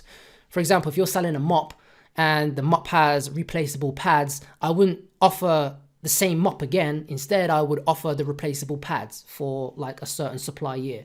That would convert a hell of a lot more better than just, you know, the same product, like another mop. Now, if they say yes, then you hit them with another upsell. This can be a complementary product, or depending on the product that you're selling, you could sell the same product with a discount. Now, if they say no, then obviously you hit them with a downsell. That means that they said no to the main product. You can hit them with a downsell. One thing I found worked really well is literally just upping the percentage off and framing it as a last chance. Okay, we offered you 40% off, and they're like, no. Okay, well, how about 50% off? And again, you have to work out what margins you can comfortably give off, but you have to remember that you've already acquired the customer. So you get in profit anyway. You don't have to mark it up as much because you've already paid for that customer, if that makes sense. Now, if you scroll down, we have, again, if they say yes to the second upsell, then you can offer again another upsell. This wasn't always like this, but now I think Shopify have changed the APIs for apps that mean that you can offer more upsells, which is amazing. Previously, you could only do like these 3, but now you can do more. And if they say no to this second upsell, again, you can do the same thing as upsell 2, which is, hey, we'll give you, you know, how about last chance, blah, blah, blah, blah. We'll give you an extra % off. Now, if you scroll down, you can do on some of these apps a thank you page upsell. So, you know, this works well when, again, some of the third party, if you're selling in Germany, for example, a lot of people who use Klarna, etc., completely skip this part because it doesn't trigger, right? And they'll just land on the thank you page. If they just land on the thank you page, then you still want to hit them with some sort of offer to increase your average order value, squeeze as much money as possible out of the customer. And offering a upsell on the thank you page is something that you can do. Shopify, I think, have changed it whereby you have to they changed it so that the you have to enable the old script or something, if I remember correctly, but the like Aftersell or one of the apps will be able to help you to do that. In terms of the upsell examples, right, it comes down to the offer and then like logically framing it. So people are already going to buy with emotion. It's like, does it logically make sense to buy another product, right? Or the same products. And the way you do that is you can just frame it in a certain way. One of my favorite ways is just saying, hey, get another one for a friend or family member. Or again, if it's a consumable part of the product, it would be, hey, get a X amount year supply so that you don't have to replenish it, that kind of thing. Again, I like to keep these super simple. This is just simply, hey, you've unlocked a special offer. Here's 40% off. You can detail these parts here as well. Do you want it? Yes or no? And then again, last chance would look something similar to this. You can build these out to look a little bit different, but I personally just find that this converts extremely well, just keeping the upsell as simple as possible and not having the consumer to read a ton of stuff because they're in that impulse state of buying anyway. Now, some bonus thoughts to end off this one part. Upselling digital products, especially for dropshipping, can increase, well, not can, it does increase your profits because there's no fulfillment costs at all. So I've seen a lot of guys now recently upselling like video training or upselling a bundle of ebooks or upselling some template schedule, whatever it may be. And when they do that, obviously, again, it costs you nothing. So even if you're charging $5 for this thing, if you get $5, like that's $5 pure profit per customer, and obviously the more that you obviously build out digital wise without any fulfillment costs, it just instantly increases your average order value, profit margins, and allows you to scale further on with your ads and outcompete other competitors. Okay. So with that out of the way, now it's time to look at the advertising side of things and the marketing. Okay. So let's talk about marketing. So the platform that we use to generate these numbers is through Facebook ads, or Meta as they call it nowadays. And there's many different platforms out there. There's TikTok, there's Pinterest, etc. There's Google ads. They all work and you can make $1 million a month off every single one of them. You just have to pick one, stick to it, master it, and that is it. One traffic source to start out with, and then you can diversify into different ones to help complement and bring in more revenue. So I'm going to show you, pretty much everything that you need to know about these. So the first thing before when it comes to creatives, because nowadays the platform has changed over the years. Now it's all about creatives. Creatives do the targeting, creatives do 80% of the work, right? With offer being, very high as well. Creatives are the main thing. So, all the interest targeting and all that kind of stuff used to work really years ago. It still kind of works now, but creatives is where you need to focus 80% of your time because that's going to bring in the majority of the results. So the first thing you need to understand is doing research as to who it is that you're actually targeting. Who is going to be buying this customer? What are their pain problems? And here's a list of things that I like to use. There's basic research and then there's additional research. Now, I personally start off with basic research if I'm testing any single product. And then if that product is validated, when it comes to scaling, you need to do additional research, such as, looking into Reddit subposts. And we'll go on to that in a moment in time. But the first thing is getting ideation from ChatGPT to give you a holistic view of what is the customer, what is the ideal customer, what is the ideal avatar, what are they thinking, what are their emotional benefits, what are their emotional problems, what are their physical problems that they have, the goals, the complaints, alternative solutions, etc. And the beauty of using AI nowadays is that we can get all of this information in a matter of seconds. So I'm going to give you an example. So first and foremost, what we want to do is if we go to our handy little sheet here in a moment in time. So if we go to this one here, and we go to customer research prompts, and this is one that I like to use. So something along the lines of this here. And if you go into ChatGPT here, and I just paste this, and what you're able to do is, if I just take out these quotes here, and there we go. And we're able to pull in really quickly using a URL. So if I jump into here and take this URL of this product that we found previously, there we go, where are we? So if we take this here, go back into ChatGPT and ask it basically, you are a world-class direct response copywriter. I need to do deep product research, deep customer research for this product. Throw in the URL there with all of these things and all of this information. And then all we're going to do is just hit enter. And what this is going to do is it's going to give us a breakdown of the ideal customer, what the avatar is, the ages, what are their, sort of like, what are their primary goals, what are their complaints, what's the root cause of their problems, etc., and all this kind of stuff, which is going to give us all of the ammo that we need to do our creative copy for our product page and also for our creatives. Again, this is just basic off the top. This is what I like to do to start off with. You should take this a step further, right? The more research ultimately that you do, the better that your copy, creatives, and all those kind of things will be. But we're talking about speed here, and I'm going to assume that a lot of you guys are beginners or just trying to get started and trying to hit those six-figure months to start off with. So you can see here that we've got stuff for this product. The main big idea of this product is ultimately, effortless comfort for support for uninterrupted rest, no matter where your journey takes you. We've got complaints. Other travel pillows are bulky, ineffective, and fail to provide proper support, leading to neck pain, etc. The root cause is most travel pillows don't align the natural curvature of the neck. Again, this is something that we can use in terms of the unique mechanism for our actual problem, and then the unique problem mechanism. So why people are actually experiencing neck pain, even though they use a neck pillow. They're not using this neck pillow, they're using a neck pillow, but it's an inferior solution. Customer physical problems, stiff neck, obviously inability that we know. Again, this is very overview stuff. Customers' emotional problems, frustration, embarrassment from awkward sleeping position. I know you've probably seen some of those things on plane journeys. I know I've seen some terrible people, looking absolutely bonkers when they're trying to sleep. We've got some other things here, and it's, again, we can ask it to expand on this if you wanted to, but again, I'm just giving you a quick overview here, right? Now, the next part, once you've kind of got all of these, if you wanted to do additional research, we could do things such as go into Amazon, and if you scroll down, we could find, this is just a hand massager for people who had arthritis, for example. We would have a look and see, down to the reviews and have a look at what are people saying about this product.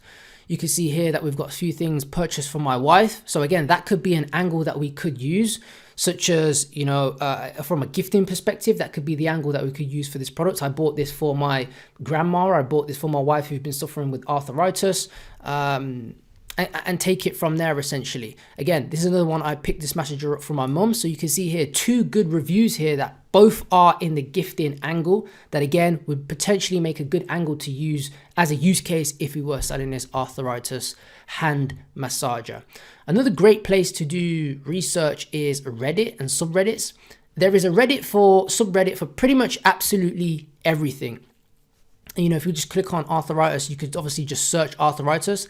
I think they've moved it to arthritis or whatever it is, whatever this is. And you could type in anything, whether it be acne, I'm suffering from eczema, I'm suffering from, neck pain, pillow, no, not pain, pillow, neck pain, I'm suffering from, neuropathy, sciatica, whatever sort of problem that someone was having. There is probably a subreddit out there where people talk about their stories, how they overcome it, some solutions that they've been using that didn't work, some that actually worked for them. And Reddit is an absolute gold mine for coming up for angles, leads for your creatives, hooks sometimes as well. And you can filter all of this information and synthesize it all in ChatGPT utilizing AI, which is obviously fantastic for us nowadays.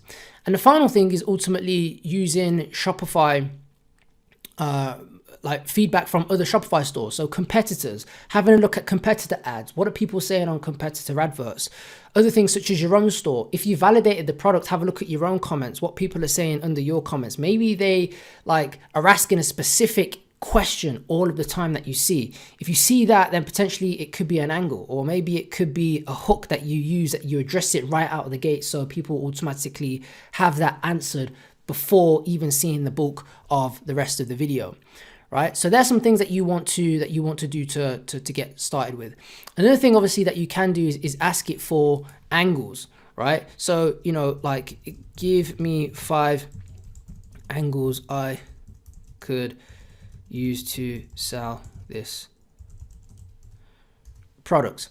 And again, it's going to give you angles to start off with. We've got the pain relief angle, the luxury travel experience angle. So people who want a high, like, they don't just want one neck pillow, they want the best neck pillow. Some of these, again, energy. So this energy and productivity. So this one would be for someone who maybe travels quite a lot and needs to get off the plane and feel energized. Maybe they've got to go to a business meeting. That could be another potential angle that you're using. Compact, practical, not the best one, but one that I mentioned previously before, gifting angle, could be another one for someone who is always like a frequent traveler, so to speak, or backpacker. The Thailand people who like to go to Thailand and, laptop, keyboard and all that jazz. So once you've done that, you need to obviously ultimately come up with a script, and you need to do the research before you come up with a script. It's very difficult and backwards to try and come up with a script without doing the research, because the research fuels the script and it makes your life 10 times easier when you know who you are writing for. That's one thing that, when I got started and learning about direct response, copyright and all that stuff, I completely missed and skipped all of that stuff. But it will make your life a hell of a lot more easier when you do the boring, mundane work to start off with. You get much better outputs. And that's just a top tip that I would say after spending, millions on these ads. So there's two places where I like to go for scripting. There are a few like basic templates that you can use, such as, hook, inferior solution, or, problem. They started out with a problem, backstory, discredit any sort of inferior products that they previously tried, discovery, so they then found the product, benefits, it helped with the physical benefit, it now helps with the emotional benefit, testimonials, offer, and then any sort of risk reversal, try for 30 days or whatever it may be, and then obviously a CTA, buy to get your click to get yours now. And I'll try and show you a decent creative, but I like to use foreplay and Manea like I showed you. So first and foremost, let me show you what foreplay looks like. So this is foreplay and not that foreplay, dirty animals. Basically, it's a place where it's kind of like Facebook ads library on steroids, essentially. So there's a few things. You can obviously see how long something's been running, if it's still running, and how long it's been running for, etc. And you can do a search based on keywords. So if you was to type in, neck pain travel, it might come up with some stuff. Okay, so it's not coming up with anything like that, but we can obviously come up with neck pain. And neck pain is too general for this product. So the first thing I would do is I'd look at the competitor first and foremost. So what are they running? What are their best hooks, etc. And they have this really great tool. You can obviously save all these as well. It shows you the transcript and all that kind of good stuff. It's an amazing tool. If you click on something called Spider, right? And what you're able to do is you're able to track brands. And this is a recent update that they had.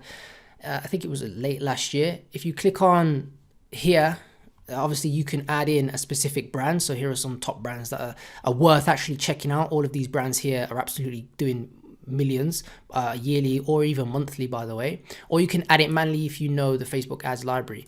So I went ahead and obviously pulled in Fly Hugs. And what it's going to show you now is the landing pages that they're running to. So all time. Right here, they're running to obviously the neck pillow and the top performing hooks. So if I view all hooks here, it's going to show you the hooks by newest, if you go by oldest, and we can also sort by longest running. So how long they've been running for. So you can see here that this hook here has been running or was running for 140 days. Any ad that's been running for 140 days has some sort of substance to it. So this is, I found the best solution for traveling. That's the hook that you could potentially use. Now, it's one thing to obviously take the hook and just straight swipe it into your own, but you could obviously make variations of this. You throw it into ChatGPT and ask ChatGPT, come up with variations of this hook. And it will use it and it will take it and come up with different hooks like this one that you could potentially use as for your ads. My job involves consistent flights, often in economy class. Right, and obviously they go into the story of the actual video itself. Check out another one. My frequent economy class flights came with uncomfortable seats, neck pillow, and back pain and jet lag. Again, these are all ones that you can start out with. Travel without neck pain. So you would look at these and see which ones are worth testing out. You may test some of these. 5 reasons why I regret buying this travel pillow. So that's kind of like a negative hook. really it's just a disguise, because everything after that is humor and basically it's just selling a product anyway. It's not really a bad. It's not really, they don't really regret buying the product. But this is what you would do, right? And also the cool thing that it has is the, the creative test. This is a pretty cool feature. And what it does is it shows you how many, when they launch their ads and how long their ads have been running for, winner identified. So if you have a look at 32 ads that all lasted 10 days or so, this one's been running for 30 days. So this one here would be something that you may want to identify and look further into. So this is why I like to use Foreplay. Is a very good tool. And again, if you were selling something like a little bit more general, you could have a look into some of these other ads. The good thing about this is that obviously it shows you how long it's been running for. It doesn't give you the engagement at all. So you don't know how well it was received on the actual platform itself. So for that, I like to use Monea, which I'm going to show you now. So if you go into Monea now, you can see here, if you click on a Facebook tab, if we type in fly hug, right, you'll be able to see, okay, let's just see if it goes with fly hugs here. There we go. Okay, cool. So now we can see here fly hugs. And what we can also do is sort by likes. So we can see here are their best performing ads. This one was launched last year in 2024, right? And it has 13,000 likes, 7,000 comments, and 1.8 thousand shares. And what we can do is obviously click on this. And if you wanted to, we could actually see the ad on Facebook and see and read all of the comments. Again, like I mentioned, doing the customer research and seeing what people are talking about that we could potentially use as fuel for our ads. On top of that, we could potentially use a script like this, reverse engineer it, right? Either apply it to a different product if you were selling a different product, or use something similar to start out with something like this. Right, we've got some other ones here, 9,000, 8,000, and you just go through these and have a look at which ones, what are their angles that they're using, what sort of messaging, what sort of scripts are they using, and start your basis from there. Because like your goal is to get from 0 to 1 as quickly as possible when you're starting out. And then once you have validation, you can then start exploring different hooks, different angles, different X, Y, and Z to minimize the amount of wastage. You're taking like leverage bets to start out with, which is, you know, okay, this is working for someone else. Let's just try this or a variation of this rather than deviating and trying to shoot, you know, blindfolded, if that makes sense. So they're two tools that I like to use to come up with, to get ideas for scripts from the start. Again, there's a lot of different stuff that I do to go into it, but this is just the first part of the sequence essentially. The next part is you can transcribe and rewrite it. Now, one thing that I also like to do is that you don't have to do it just from competitors or someone who's selling the exact same product. The beauty of transcribing and rewriting, especially with copywriting, is that, again, structures most of the time always stay the same. Like there's always building blocks with stuff. And this is why I said pattern recognition and reverse engineering are two important skills that you need in order to make money online. That's pretty much all you need. And when you get really good at being able to look at copy and break it down into certain blocks and template it, it's very easy to apply a winning script to any product, regardless of if it's the same product or same niche that you're selling in or something completely different. And this is something that I've done on one of the winning stores, and it just took a product from like 5K all the way to 10K days by taking a winning script and making that script work for the product by reverse engineering it. And one thing that you can do to transcribe instead of manually doing it is using something called Riverside. It's 100% free. And if you go to this here and you drop the video file in here, obviously you'd have to download it, upload it. It's going to give you the transcript. And I'm going to show you that now. So this was a script from a winning product that I seen. Well, a winning brand. It's not an actual dropshipping store, but this script had like, 5,000 likes on it, thousands of comments and thousands of shares.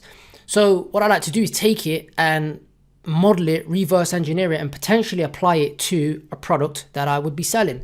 I'm not going to read it all out, but essentially it started out with, if you know someone who has eczema, they need to hear this. For the longest time, people thought eczema was just about dry, itchy skin. So, they thought they would put some moisturizer on it, yada, yada, yada. And anyone who goes through this knows that it just keeps coming back. You know why? Because they weren't addressing the root cause of the problem. And essentially you can take this and apply it to any product. If you are someone who travels a lot and always experience neck pain, they need to hear this. For the longest time, people would just use whatever it may be to fly with, yet they'd still wake up with neck pain. That's because the normal neck pillows don't align the neck, whatever it may be, don't provide the comfort. This one has blah blah blah, memory foam, unique mechanism, blah blah blah, it does X, Y, and Z that other pillows don't do, yada yada yada. You get the gist here. And when you're able to do that very quickly and identify scripts and break it down into blocks. So for example, if you know someone that has eczema being the problem, so if you know someone that has problem, they need to hear this. For the longest time, people thought that problem was just about dry, itchy skin, etc. And they are common mistaken beliefs. So if for the longest time, people thought that problem was all about mistaken beliefs. So you thought they would do inferior solutions. Inferior solutions in this case is slap moisturizer on it, use steroid cleaner, etc., but it would always come back.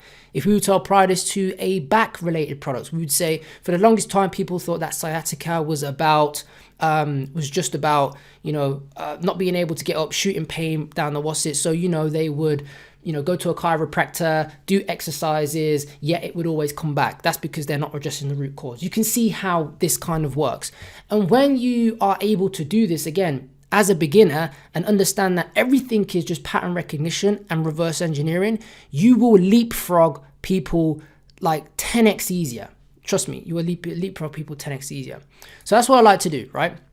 Now AI, there's ChatGPT, Poe, and Claude. I personally like to use Poe because it has Claude and ChatGPT. Same price, it's like $20 a month, but you get access to literally all of the APIs. And I personally find when writing scripts, Claude is better at writing scripts. Sometimes it goes a bit over the top, to be honest, and a bit unbelievable, but the creativity of Claude is 10 times better for writing copy anyway than ChatGPT. You have to remember that the hook is the first 3 to 5 seconds, and that's where the money's made. If it's anything you take away from this part of the video, it's that without attention, you cannot sell anything. I'll repeat, without attention, you cannot sell anything. So your main goal is to hook the customer, the viewer, should I say, and then create this slippery slope so that they continue to watch in the rest of the video and answering their questions while you're doing so. Now, if you want 50 winning proven hooks that I've spent millions of dollars on, then you can get this. Again, you can get access to this entire Miro board for free if this video hits 2,000 likes. All you got to do is smash a like on this video. When we get it, it will be pinned in the comment section. And yeah, if you want that is just there for you guys to check out. Again, some of these I've spent, these work so well. You can go ahead, again, they're all templated as well. You can go ahead and apply some of those to some of the products that you're currently testing out, right? Now, when it comes to content, once you've built out your script, you then need the content. And like I mentioned, you're going to be quote unquote borrowing content online. And there's building blocks that you want to build up a bank of clips. And there's main things to build out a video that works is things such as the desired outcome. So showing someone who has no neck pain and is enjoying just the flight without being super comfortable in this regard for this product that we've got an example of. Current problems, which is going to be obviously the pain. So, people cramped up in economy, neck aching, showing people rubbing their necks, neck pain, doing stretches, all this kind of stuff, or using inferior solutions such as the cheap ones and it just falling off and not working. Alternative solutions. So again, that could be a case of, again, showing people using those ugly, massive, what they call the massive pillows or their head on the desk, etc. And then showing the actual one that you have, the one with the memory foam, yada, yada. And then product shots. So things such as maybe memory foam. So squishing it in their hand to show how it rebounds super slowly, or panning around. So to show how it works. Building up a bank, if you go out and look for content and try and put them into these things, that's how you find content. Now, for me personally, what you want to do is you want to make sure that the stuff on the script, so whatever you say on the script, reflects on the video. So if you say, don't wake up with no more neck pain, then you show someone waking up without neck pain. Or are you traveling with neck pain, whatever that may be, then you find a clip of people doing that. And what I like to do is that TikTok is one of the amazing places where you can find content for. If you just go onto TikTok, you can find a bunch of content just from TikTok alone. Now, again, it's just a variation of keywords. I just typed in neck plane here, and you can see here that this guy's obviously, rubbing his neck here. This could be a potential clip that you would use. Again, you want to avoid ones with loads of different text on because it's harder to edit. But this is what you look for. You want to look for things that you could potentially use. And I would take an entire video, even if it's just a split second that illustrates part of the script, because it's so powerful that every single clip means something. Another cool thing is that you can go through, and when you do your research, you may find a script that just works. So you can see this on here, it's 16.9 million views on this video. Stop wearing your neck pillow like this. That could potentially be a hook that you use. You find the hook, right? And you could find someone, or like this guy using it like this. Stop you wearing your neck pillow like this. It's causing X, Y, and Z. Instead, use whatever it may be, right? You can see how I'm kind of like paraphrasing this, but that's how it works. So you want to find content. And if you want to download content without the watermark, Snaptic is a place where you can do that. There are a bunch of them on there, but Snaptic is the main one that you can use to get content without the TikTok watermark all over the place. Now, another place where you can find, again, creatives, content, etc., is the one that I showed you before, which is Kalo Data. Again, if I look at this product page here, you can see what's actively bringing in sales, affiliate sales. So stuff like this one here, bought in £100,000 for this massager online for the brand. Again, some more here. Again, some of them you won't be able to use or make or look good because you won't be able to, chop and change it. But that's what you're trying to do. And this is just one place. You can look at YouTube, you can look at wherever it may be to try and illustrate and build up those bank of those clips that you need that fall into one of these four, right? Now, when it comes to creation, there's only a few things. So 11 Labs is something that you want to use for an AI voiceover. It's very powerful to use. And now it's getting to the point whereby you don't need to hire a voiceover person at all. I used to hire people from Fiverr, but you don't need that anymore, especially with AI. The beauty of this is that it has every single language on there. No matter if you're targeting Sweden, Denmark, Germany, France, whatever it may be, you can make it sound native through 11 Labs. There's one thing that you can use is you want to make sure that you're always on this one here. This here, voice library. So voice library, what you can do, if you click on explore voice library, this is where it is here. So voice library, this gives you loads of different ones that have been generated by other people. And you can sort by trending, you can sort by most users, language as well. You can sort by, like accent as well. And you can preview all of these as well, and you can add it. So instead of just using the normal bank ones that you have, you can utilize different voices, and you want to try and find one that sounds like, original and native. And the beauty of this is you don't have to do this out of the gate, but you can also clone voices as well. So you could clone your own voice. You could clone an influencer's voice, not an actual influencer. Don't do that because that's like black hat. But I mean, like, if you send it out to a UGC creator, you could clone their voice if they send you stuff back. There's loads of stuff that you can do with this. And, it doesn't cost a lot to do so either. You actually get a free trial. So if you're translating to, obviously, a different country, DPow is a tool that you want to use. 100% free. Hello, please drop a like on this video. You can see here we've got perfect German in a matter of seconds. This is what you would do to take the script, and then obviously you would apply this part to your 11 Labs, right? Now, in terms of actual editing, you want to use CapCut. Just as a beginner, especially, it's easier. You're going to be editing your own videos out of the gate, and CapCut is the most easiest. I've put here, just buy a pro subscription. Don't be cheap. It's like $11 or like $15 max. You probably spend more than that on junk food every single month. So the ROI of buying a pro subscription, of being able to do all of these different things, auto captions, transitions and stuff like that, it's just worth buying it for pro, if I'm being 100% perfectly honest, okay? Now, with that being said, right, I just want to show you like this brand has some decent ads on here. And one thing that you can do is, again, going through all of those things that you can do, you can identify winning creatives. But if we click on video here ads, this is a brand that sells I think it's a foldable bag or something along the lines of that, right? And if we just have a look at one of these ads that have been running for a while, or one of these ones, just click here. So you can see here it says baggage fees are a scam. Did you know that airlines started charging them back in 2018, but because due to high fuel costs? But where's the thing? When they dropped prices, they didn't go away. You know, airlines squeezed as much money out of them as possible, but kept charging more. So this is all problem. So people who keep paying for baggage fees all of the time. And then they go into, here's the good news. You can avoid paying these nonsense fees by packing smarter with the right bag, etc. And then they go into the actual bag. Stop over complicating it. It has massive capacity. It folds out the bottom of it. It slides right underneath so you don't have to pay extra bagging fees, yada, yada, yada, more space, blah, blah, blah, blah. And then obviously they have the offer at the end, risk-free guarantee, buy one, get one free offer. And then obviously, you know, a CTA. So every single script will follow a certain kind of structure as such. The main thing is the research and the angle. As long as you get the research and the angle correct and focus on the hook, then over time you will get better at writing scripts.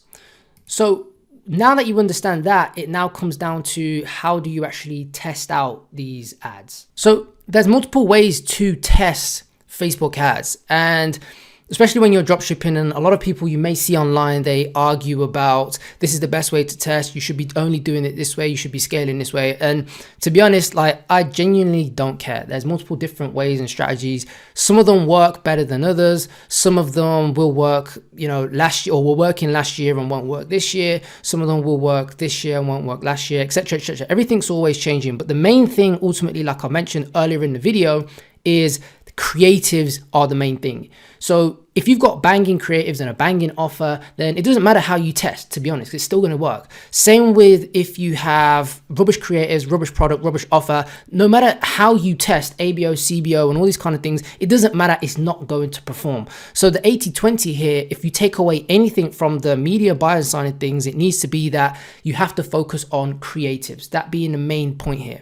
Now, there's multiple different ways to test, like I mentioned. Some people are maxis on, you know, ABO, so they only just want to test ABO, which means ad set budgets, which means you set the budget at the ad set level. And then some people like to do CBO, whereby they set a budget at CBO level, so at the campaign level, and then they let Facebook or the algorithm diversify the spend based on which is the best. Some people put their faith in the algorithm completely, and some people like to, you know, kind of like handheld the algorithm and force spend to certain things. There's no real right or wrong way to do things. In my humble opinion, if it makes money, I do it. I don't really care which one it is. So I'm just going to give you both testing structures. It depends on, you know, which country you are selling into, and personally, I do both of them. So I'll show you what these ultimately look like. So first and foremost, we just have an ABO campaign. This is just testing. This is where you set the budget at the ad set level here. Okay, so you have your campaign, you then have your ad sets, and then you have in purple here the creatives. This is obviously a very short, brief illustration here. But what you can do ultimately is you would, you know, have something that is broad in here. Maybe you have an interest. And again, there's some people who say, you don't have to do interests no more with and blah, blah, blah, and all that kind of stuff. But I've spent millions on interests and they still work. So again, it's like it swings and roundabouts.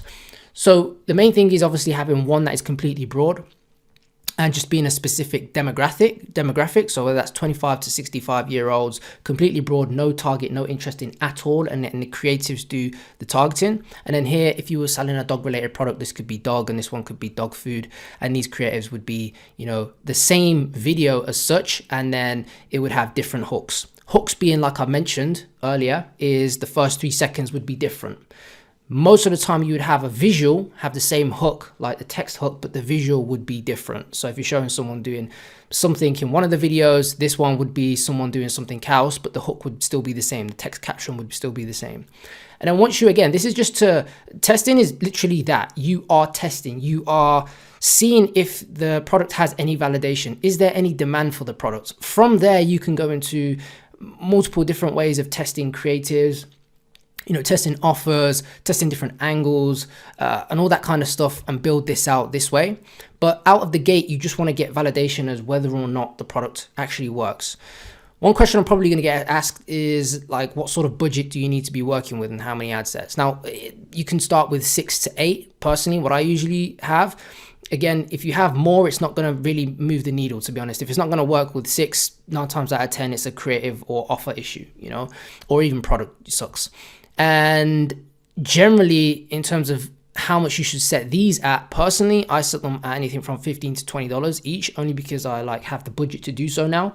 I wouldn't recommend you do anything less than $10 per ad set, because you're not giving the algorithm enough to spend, and you're going to have to wait ages in order to get any sort of statistical significance as to whether or not it's even worth, for the algorithm to show you, does it have validation, yes or no? Do people, what's the ROAS like, etc.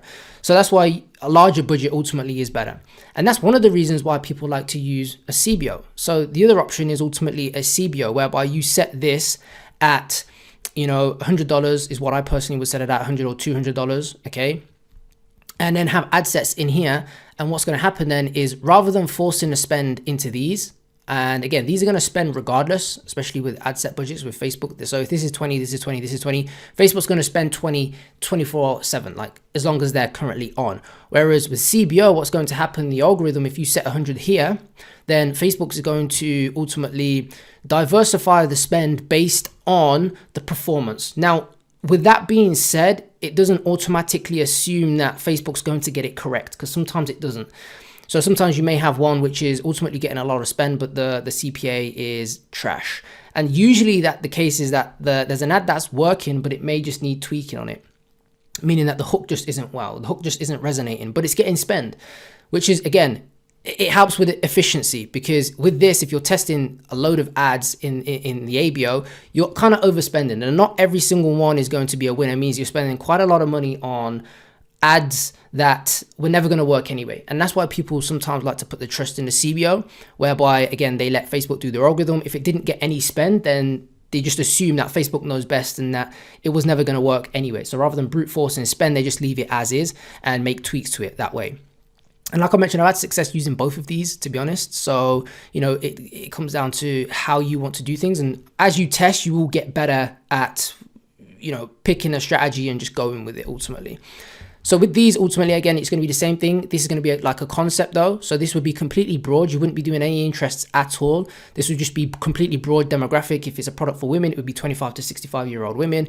If it's men, yada, yada, yada, or you just go completely broad. And every single one of these concepts here is going to be a specific angle. So for example, if you were selling a dog related product, which, if you look at Pet Lab Co. or Woofs, those sorts of big, direct response brands, you would have like one concept focused on a specific angle. So this could be something about dog paws that have yeast in them, etc. And all of these would be around the same kind of video, but they would have a different hook on them. And then this one here would be a different concept targeting a different angle.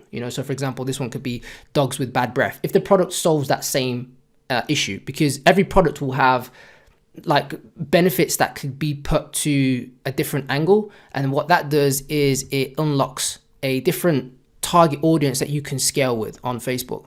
And that's your goal. Your goal is ultimately to find these concepts, angles that ultimately work, and then you double down on what works. So something like this was to work, a new concept or angle was to ultimately work. And then what you would do is you can make tweaks on this. So it's either going to be a new iteration or a completely new concept. That's how I like to do things.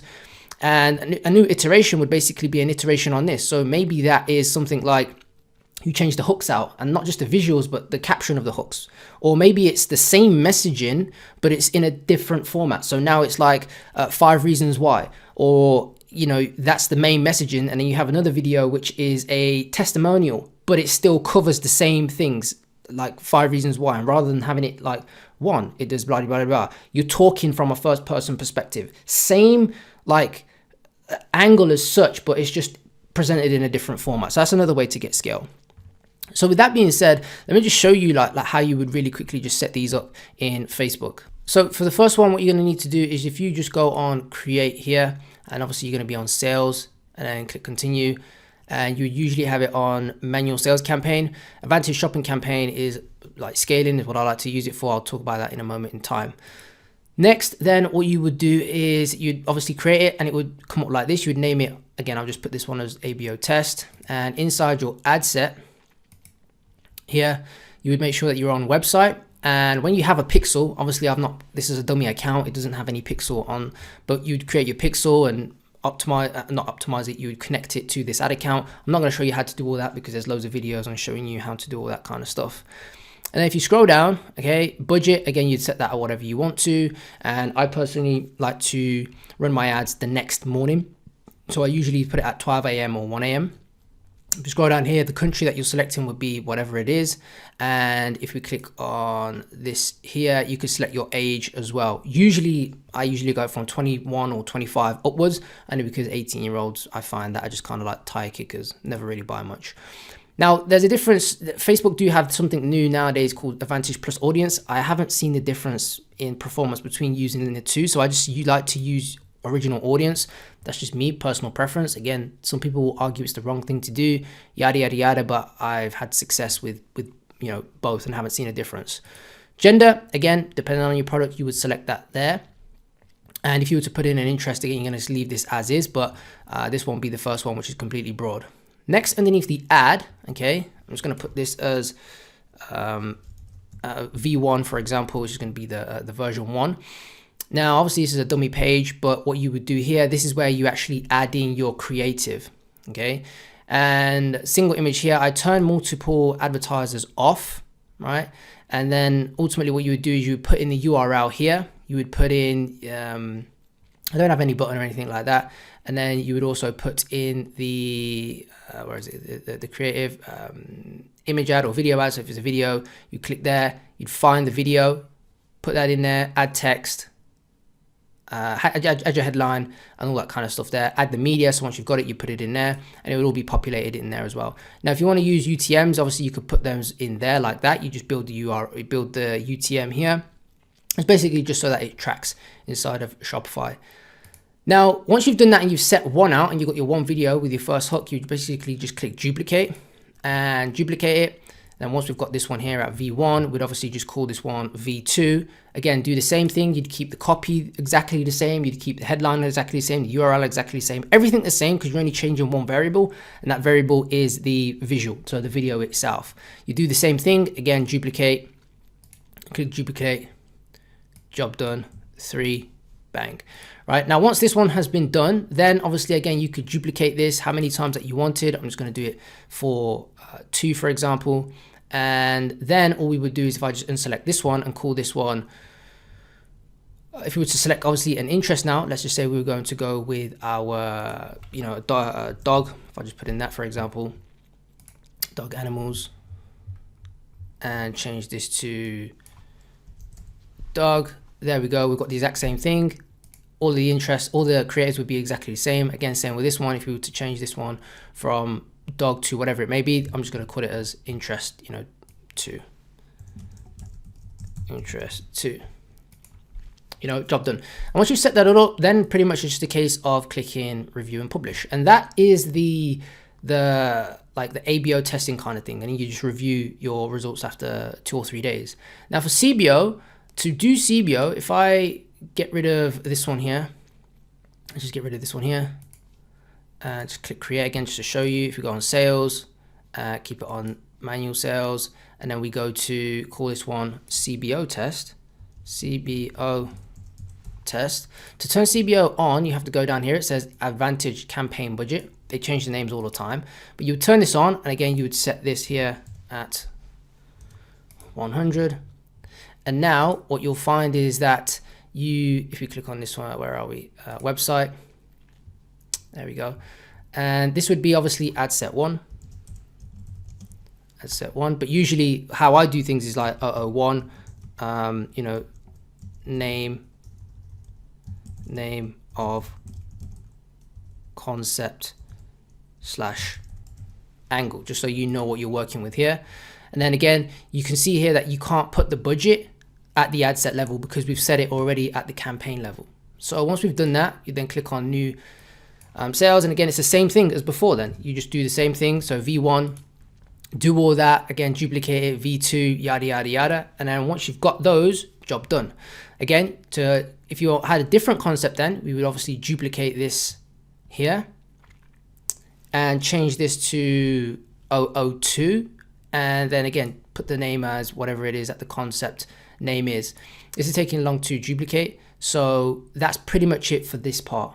Now, when it comes to scaling, there's so many different ways that you can scale. And ultimately, scale is just trying to show the product to as many possible people. As soon as you have something which is working, you have your winning offer, you have your winning creatives, you have your winning audience and angle, like the people who you are targeting, then it's just a case of ultimately trying to show it to more people. And there's various ways that people actually scale. There's this whole argument on, money Twitter on which is best. Should you use a cost cap? Should you use an auto? Should you scale with ABOs, CBOs? Should it be ASCs? And all of these different acronyms, that you can use to describe how to scale. And again, I'm kind of like the same thing. I'm no one maxi. I'm just going to show you what's worked for me recently, and it may change in 2025. It may change. It may be more auto stuff, and you always want to consistently keep on testing and never prescribe to just one way of scaling, because you may find that there's another way that's more efficient.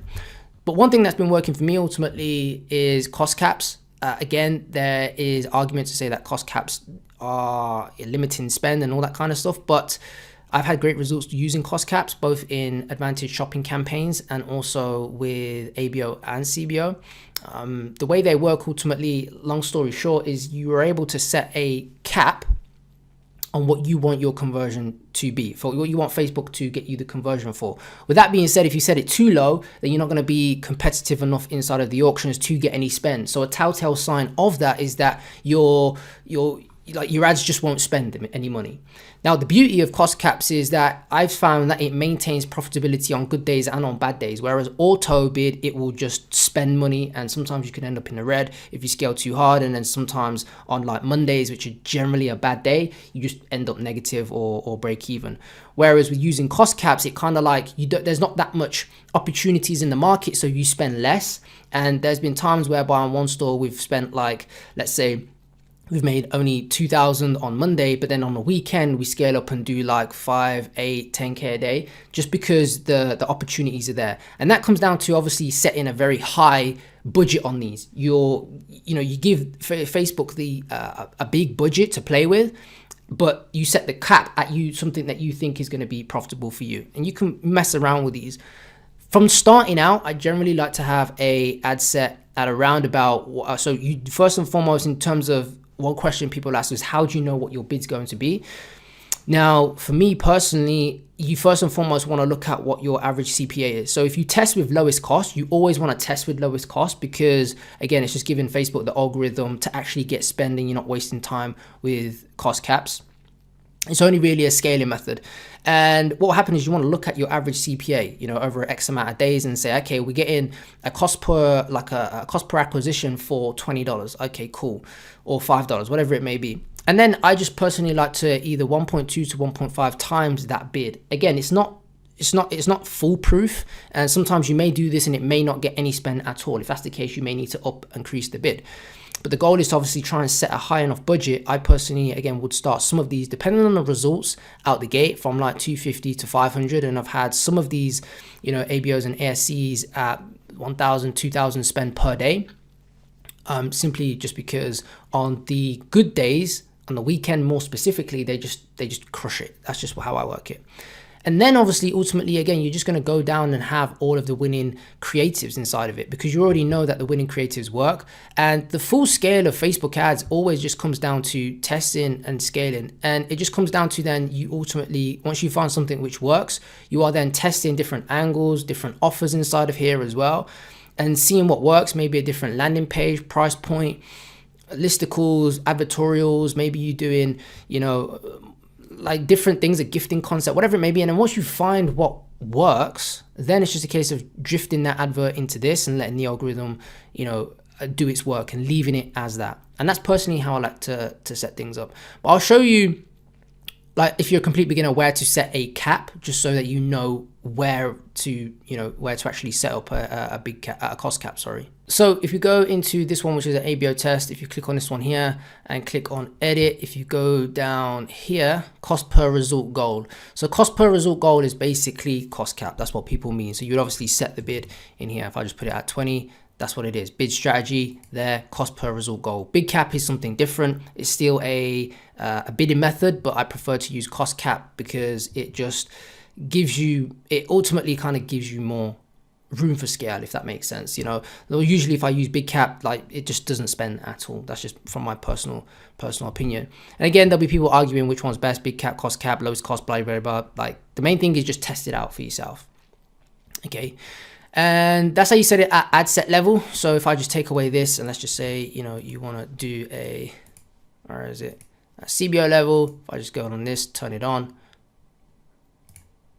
where it says here it's already at highest volume, which is lowest cost, you change this cost per result goal, and that's it. You then set it at the ad level as mentioned. Okay, job done.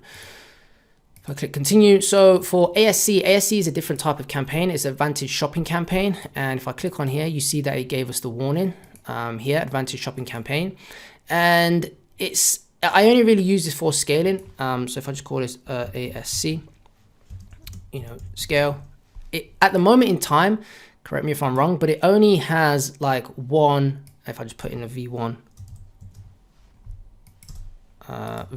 here for the winning ad, right? Obviously you would copy over also you use existing post. Okay, turn this off, and then where it comes onto here, you use your post ID and enter the post ID in there. Okay, so, and there's loads of videos on showing you how to actually get the post ID as well for products, for your ads, sorry. So what you would do is, if I go back onto this one as well, and let's get rid of this here,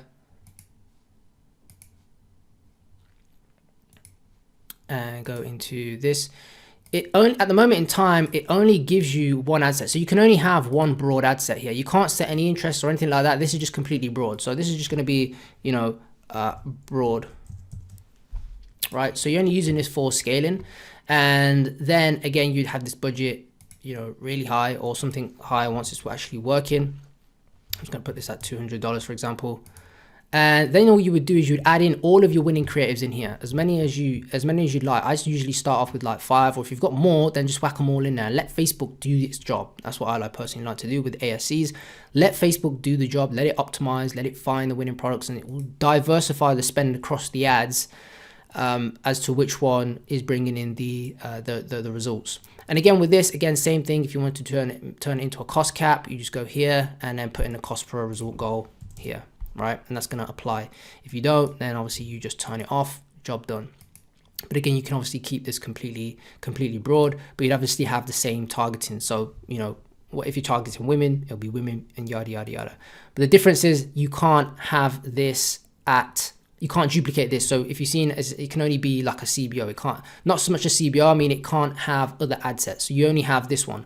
I think Facebook have updated, and some people's accounts actually are able to have, correct me if I'm wrong, I think they are able to have multiple different ads, but as of right now, they've done it so that it's one consolidated ad set. So that's pretty much it. So now we need to talk about the back end side of things. So fulfillment.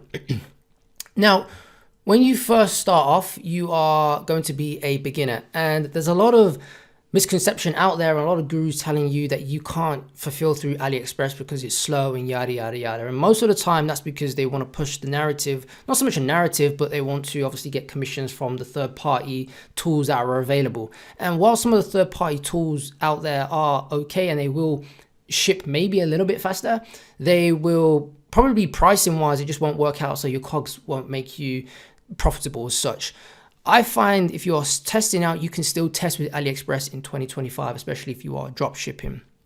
But it's not you're not going to be using it forever. You're just trying to get a validation with minimal amount of risk as to whether or not people actually like this product or not. And that's the main goal. And then from there, you can then go into advanced, which is obviously scaling, private agent, and all that kind of stuff. So to do that, testing out from AliExpress, you can just use DSers as the app that connects your store to AliExpress.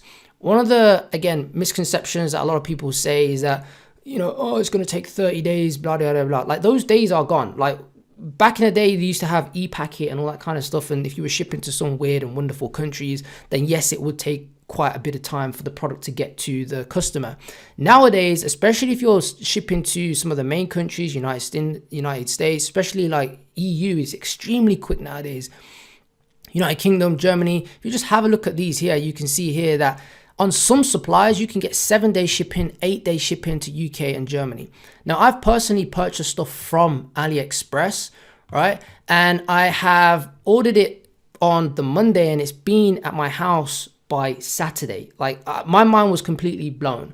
Now, it's not going to be like that for every single product. I'm not saying that. But if you have a look at some of these other, if you have a look at, I've just done a quick search for, face hair removal. You can see here 5-day delivery. 7-day delivery on this one, 5-day delivery on this one. Again, not all of them are like have that option, but some products will have fast shipping depending on obviously the country that you're selling to. So this whole notion that you can't fulfill from AliExpress as a beginner is pure like BS. You can still use it, you can still test with it, but you can't scale with it. I'll tell you that. Now, when you get to the point of scale, and when I say scale or find your first winning product that has traction, when I say that in numerical terms, it's something along the lines of, let's say, 20 to 30 orders that you're getting consistently per day. And that may be you're doing your first $500 to $1,000. Then you can look at potentially getting a private agent, because most of them don't just work on a one-on-one basis or especially newbies, because like they're so inconsistent with sales. It's hard for them to work with them. And beginners most of the time take up the most resources, unfortunately. It's just a way of life. However, you want to use, instead of DSs, you want to use something called Dian Exami, and it's an ERP, and basically it does the same thing, but instead of connecting from the Shopify store to AliExpress, it connects the Shopify store to your private agent. The private agent can then connect to your Shopify store, completely safe, of course. They only really see the orders coming in. That's pretty much it. And then they're able to fill automatically. So your sales will come in and then your agent will ship those orders directly to your customer, which is obviously the beauty of dropshipping. And you can see here, obviously using my private agent, we get around 8 days to 6 days shipping. On average, it's no more than 14 days, to be honest, on the far end. But on the quickest days, we're getting stuff under 6 days using, Yanwen and 4PX and a few other different shipping lines. Again, it depends on which country it is available to ship to. And the reason why you want to obviously scale it using a private agent is because you're going to get faster shipping. You also, when you move from using AliExpress, you're also going to get better prices. You're going to be able to drop your COGS, and you're also going to be able to, it's going to be more reliable, which is another good thing. And you can fulfill much quicker than AliExpress. So that's one thing that you want to move with straight away. One question ultimately I'm going to get, I know, is that, where can you find a private agent? Well, what we do is if you work with us, obviously we share our private agents to our students. You also can look on like a lot of Discords nowadays. They have people pitching their stuff. They also have people on Twitter as well. Like there's agents on Twitter as well. If you go into the deep depths of money Twitter, you can find people, because they're getting savvy with social media now, right, to get clients. One thing I would say is obviously it's best to go off a word. If what I mean by that is you don't want to just blindly start fulfilling with a supplier, because if they don't ship it out, or they can't do it in order, or they can't do it a good job, then ultimately you might be left in some hot water. But if you go off someone's word, say, hey, this guy's I'm doing 1,000 a day orders a day, and I use X supplier, then you kind of have a word to go off. That's what I would recommend.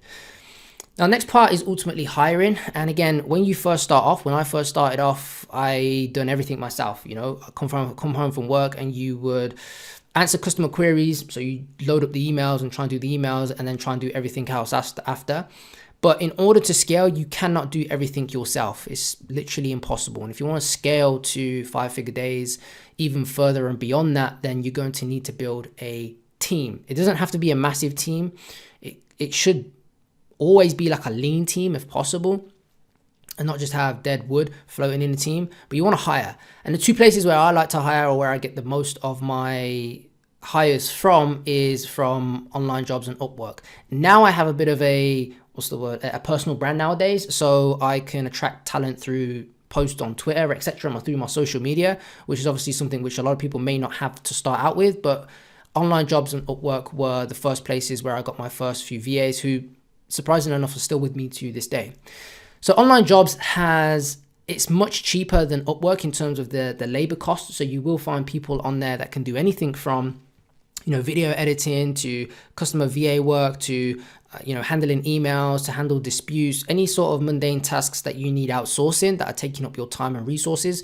You want to outsource those so you can focus on the money making tasks, because that's the main thing. Time is limited, money is always expendable. So you want to make sure that you are only focusing on the money making tasks. And I'll talk about in a moment in time things like how your team should look at a basic level, okay? Because again, I'm worried that most of you guys may be just starting out or just getting the ball rolling. So online jobs, you can post on online jobs, and what happens is with online jobs, you can basically put any sort of online job on there. You pay for it for a month, and then you have direct contact with the VA. So whoever it is you try to hire, you can get their contact and you work directly with each other. And again, one thing I will say is you will have to do a lot of filtering on online jobs. So, you do have to kind of like scrape for the gold, but there is some very gold talent on here. The other place is Upwork, which has a little bit more higher quality of people on there sometimes, but you have to ultimately pay a fee to work with Upwork, and everything has to go through Upwork. So you kind of like, they get charged and you get charged if you're paying them when you work the contract through Upwork. Whereas online jobs, you can take them off there and just work directly with each other. So there's both of those that you can use, but it's probably best to post on both of them if you wanted to. Now, in terms of hiring, this is the kind of like the process that I personally go through, or we like to go through. It's basically you put a job advert out there, being as specific as you possibly can. One thing I like to do in job adverts is I like to also put in something at the bottom to say, please reply with the word X, whatever it may be.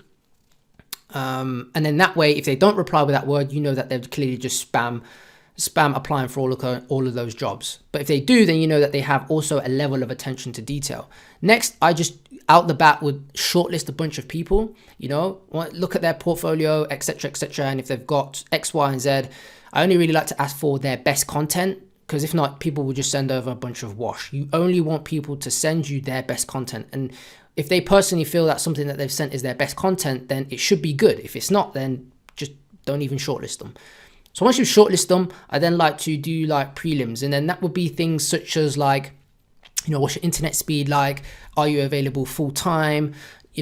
Are you working another job, etc., etc. Those kind of questions are able to take out a lot of people, because some of them will have part-time jobs already. Some of them may be working a job. Some of them may have dead internet and be offline, X, Y, and Z. Some people just aren't aligned, and those aren't, just get rid of them, and then your shortlist will be shorter. Then I like to personally have a trial task. Now, depending on the level of the task, sometimes you may need to pay them for that, because everyone's time is valuable, right? And some people, these VAs, a lot of them do get abused in terms of like, people will say, hey, do this trial task, and not pay them, even though they say they would pay them, which is kind of, unethical, to be honest. But if you're gonna give them a trial task and you think it's worth $9 or $5, whatever it may be, pay them the money, pay them the money, because it's worth paying for someone who's gold, that's going to stand the test of time. Next, obviously, you can do an interview if they pass that trial task, and just again hop on a call with them, see how they are, etc., see if it's a cultural fit, etc., etc., and hire. You can do things more than this, less than this, etc., but the main thing is that you hire slow, fire fast. That's what the motto is. If someone isn't pulling their weight, or you see red flags out of the gate, nip them in the bud, question them. If not, just get rid of them. Now, moving on to the team basics. Now, again, this is just a basic. There's teams out there, especially dropshipping, who have 30 employees, 50 employees, etc., etc., and they just have tons of people working for them. When you're starting out, your basic team is basically from the first level, and you can very much get to 100K a month, 6 figures a month with just this very simple, lean structure. And that's basically CEO, which would be you, right? And then you'd obviously have your supplier that you would need using your private agent. You'd have customer service reps, which is just answering the emails, because you don't want to do that sort of task yourself. And then just a video editor, right? A video editor. Now, again, some of the people have big teams. They'll have a product researcher. They'll also have a, product uploader, yada, yada, yada, and all that kind of stuff. But you don't need all that out of the gate, because your goals, what you're going to be doing, the role that you will then fit into is your copywriting, your research for the products. You would then be obviously doing the product pages, and then also doing the media buying, so setting up the ads. And when you get to a level of scale, you can then also do things such as outsourcing to a copywriter, a creative strategist, things like, you know, having someone take care of all of the creative side of things, because again, 80% of it is creative. But out of the gate, if you want to sharpen your sword and get good at copywriting, angles, direct response, you need to sharpen your sword yourself, which is being in the trenches and doing the work for yourself. So out of the gate, this is a team that you will be building out of the gate. Okay. So now we're pretty much at the end, but now in terms of next steps, I've pretty much gave you everything that you need. So, you know, this is more than enough for you to make money in 2025. But if anyone wants to personally work with us, myself and my brother, the Ecom Wizard, then you can book a time to have a chat with us. We'll see out if you are a good fit. If you aren't, then no problem. If you are, then, you know, we'll see how we can personally help you do this kind of stuff and hold your hand through the process. Again, if you want to do that, then simply just click on this video, on this button here. Green button will say click here for one-on-one mentorship if you do want to get a helping hand from myself and my brother. And yeah, so again, if you want to just go through our free stuff, then again, we have a free course. So feel free to click on this link. Again, if you want access to these things, then obviously make sure you smash a like on this video. Once I hit 2,000 likes on this video, the Miro board link for all of this will be in the comment section, the pinned comment section. So make sure you smash a like on the video. And if you want this board with all these clickable links, as you can see, then yeah, you know what, you guys already know what to do. So hopefully you got some value from this video and you now have a clear path of how you can make dropshipping work as a beginner in 2025. I've given you all of the steps. All you need to do is basically take action. And that's the main thing that will separate people that will go on to have success to those who won't. The main thing is showing up and taking action every single day, regardless of if you feel like doing the work or not. And with that being said, again, I am trying to be more active on YouTube with my content.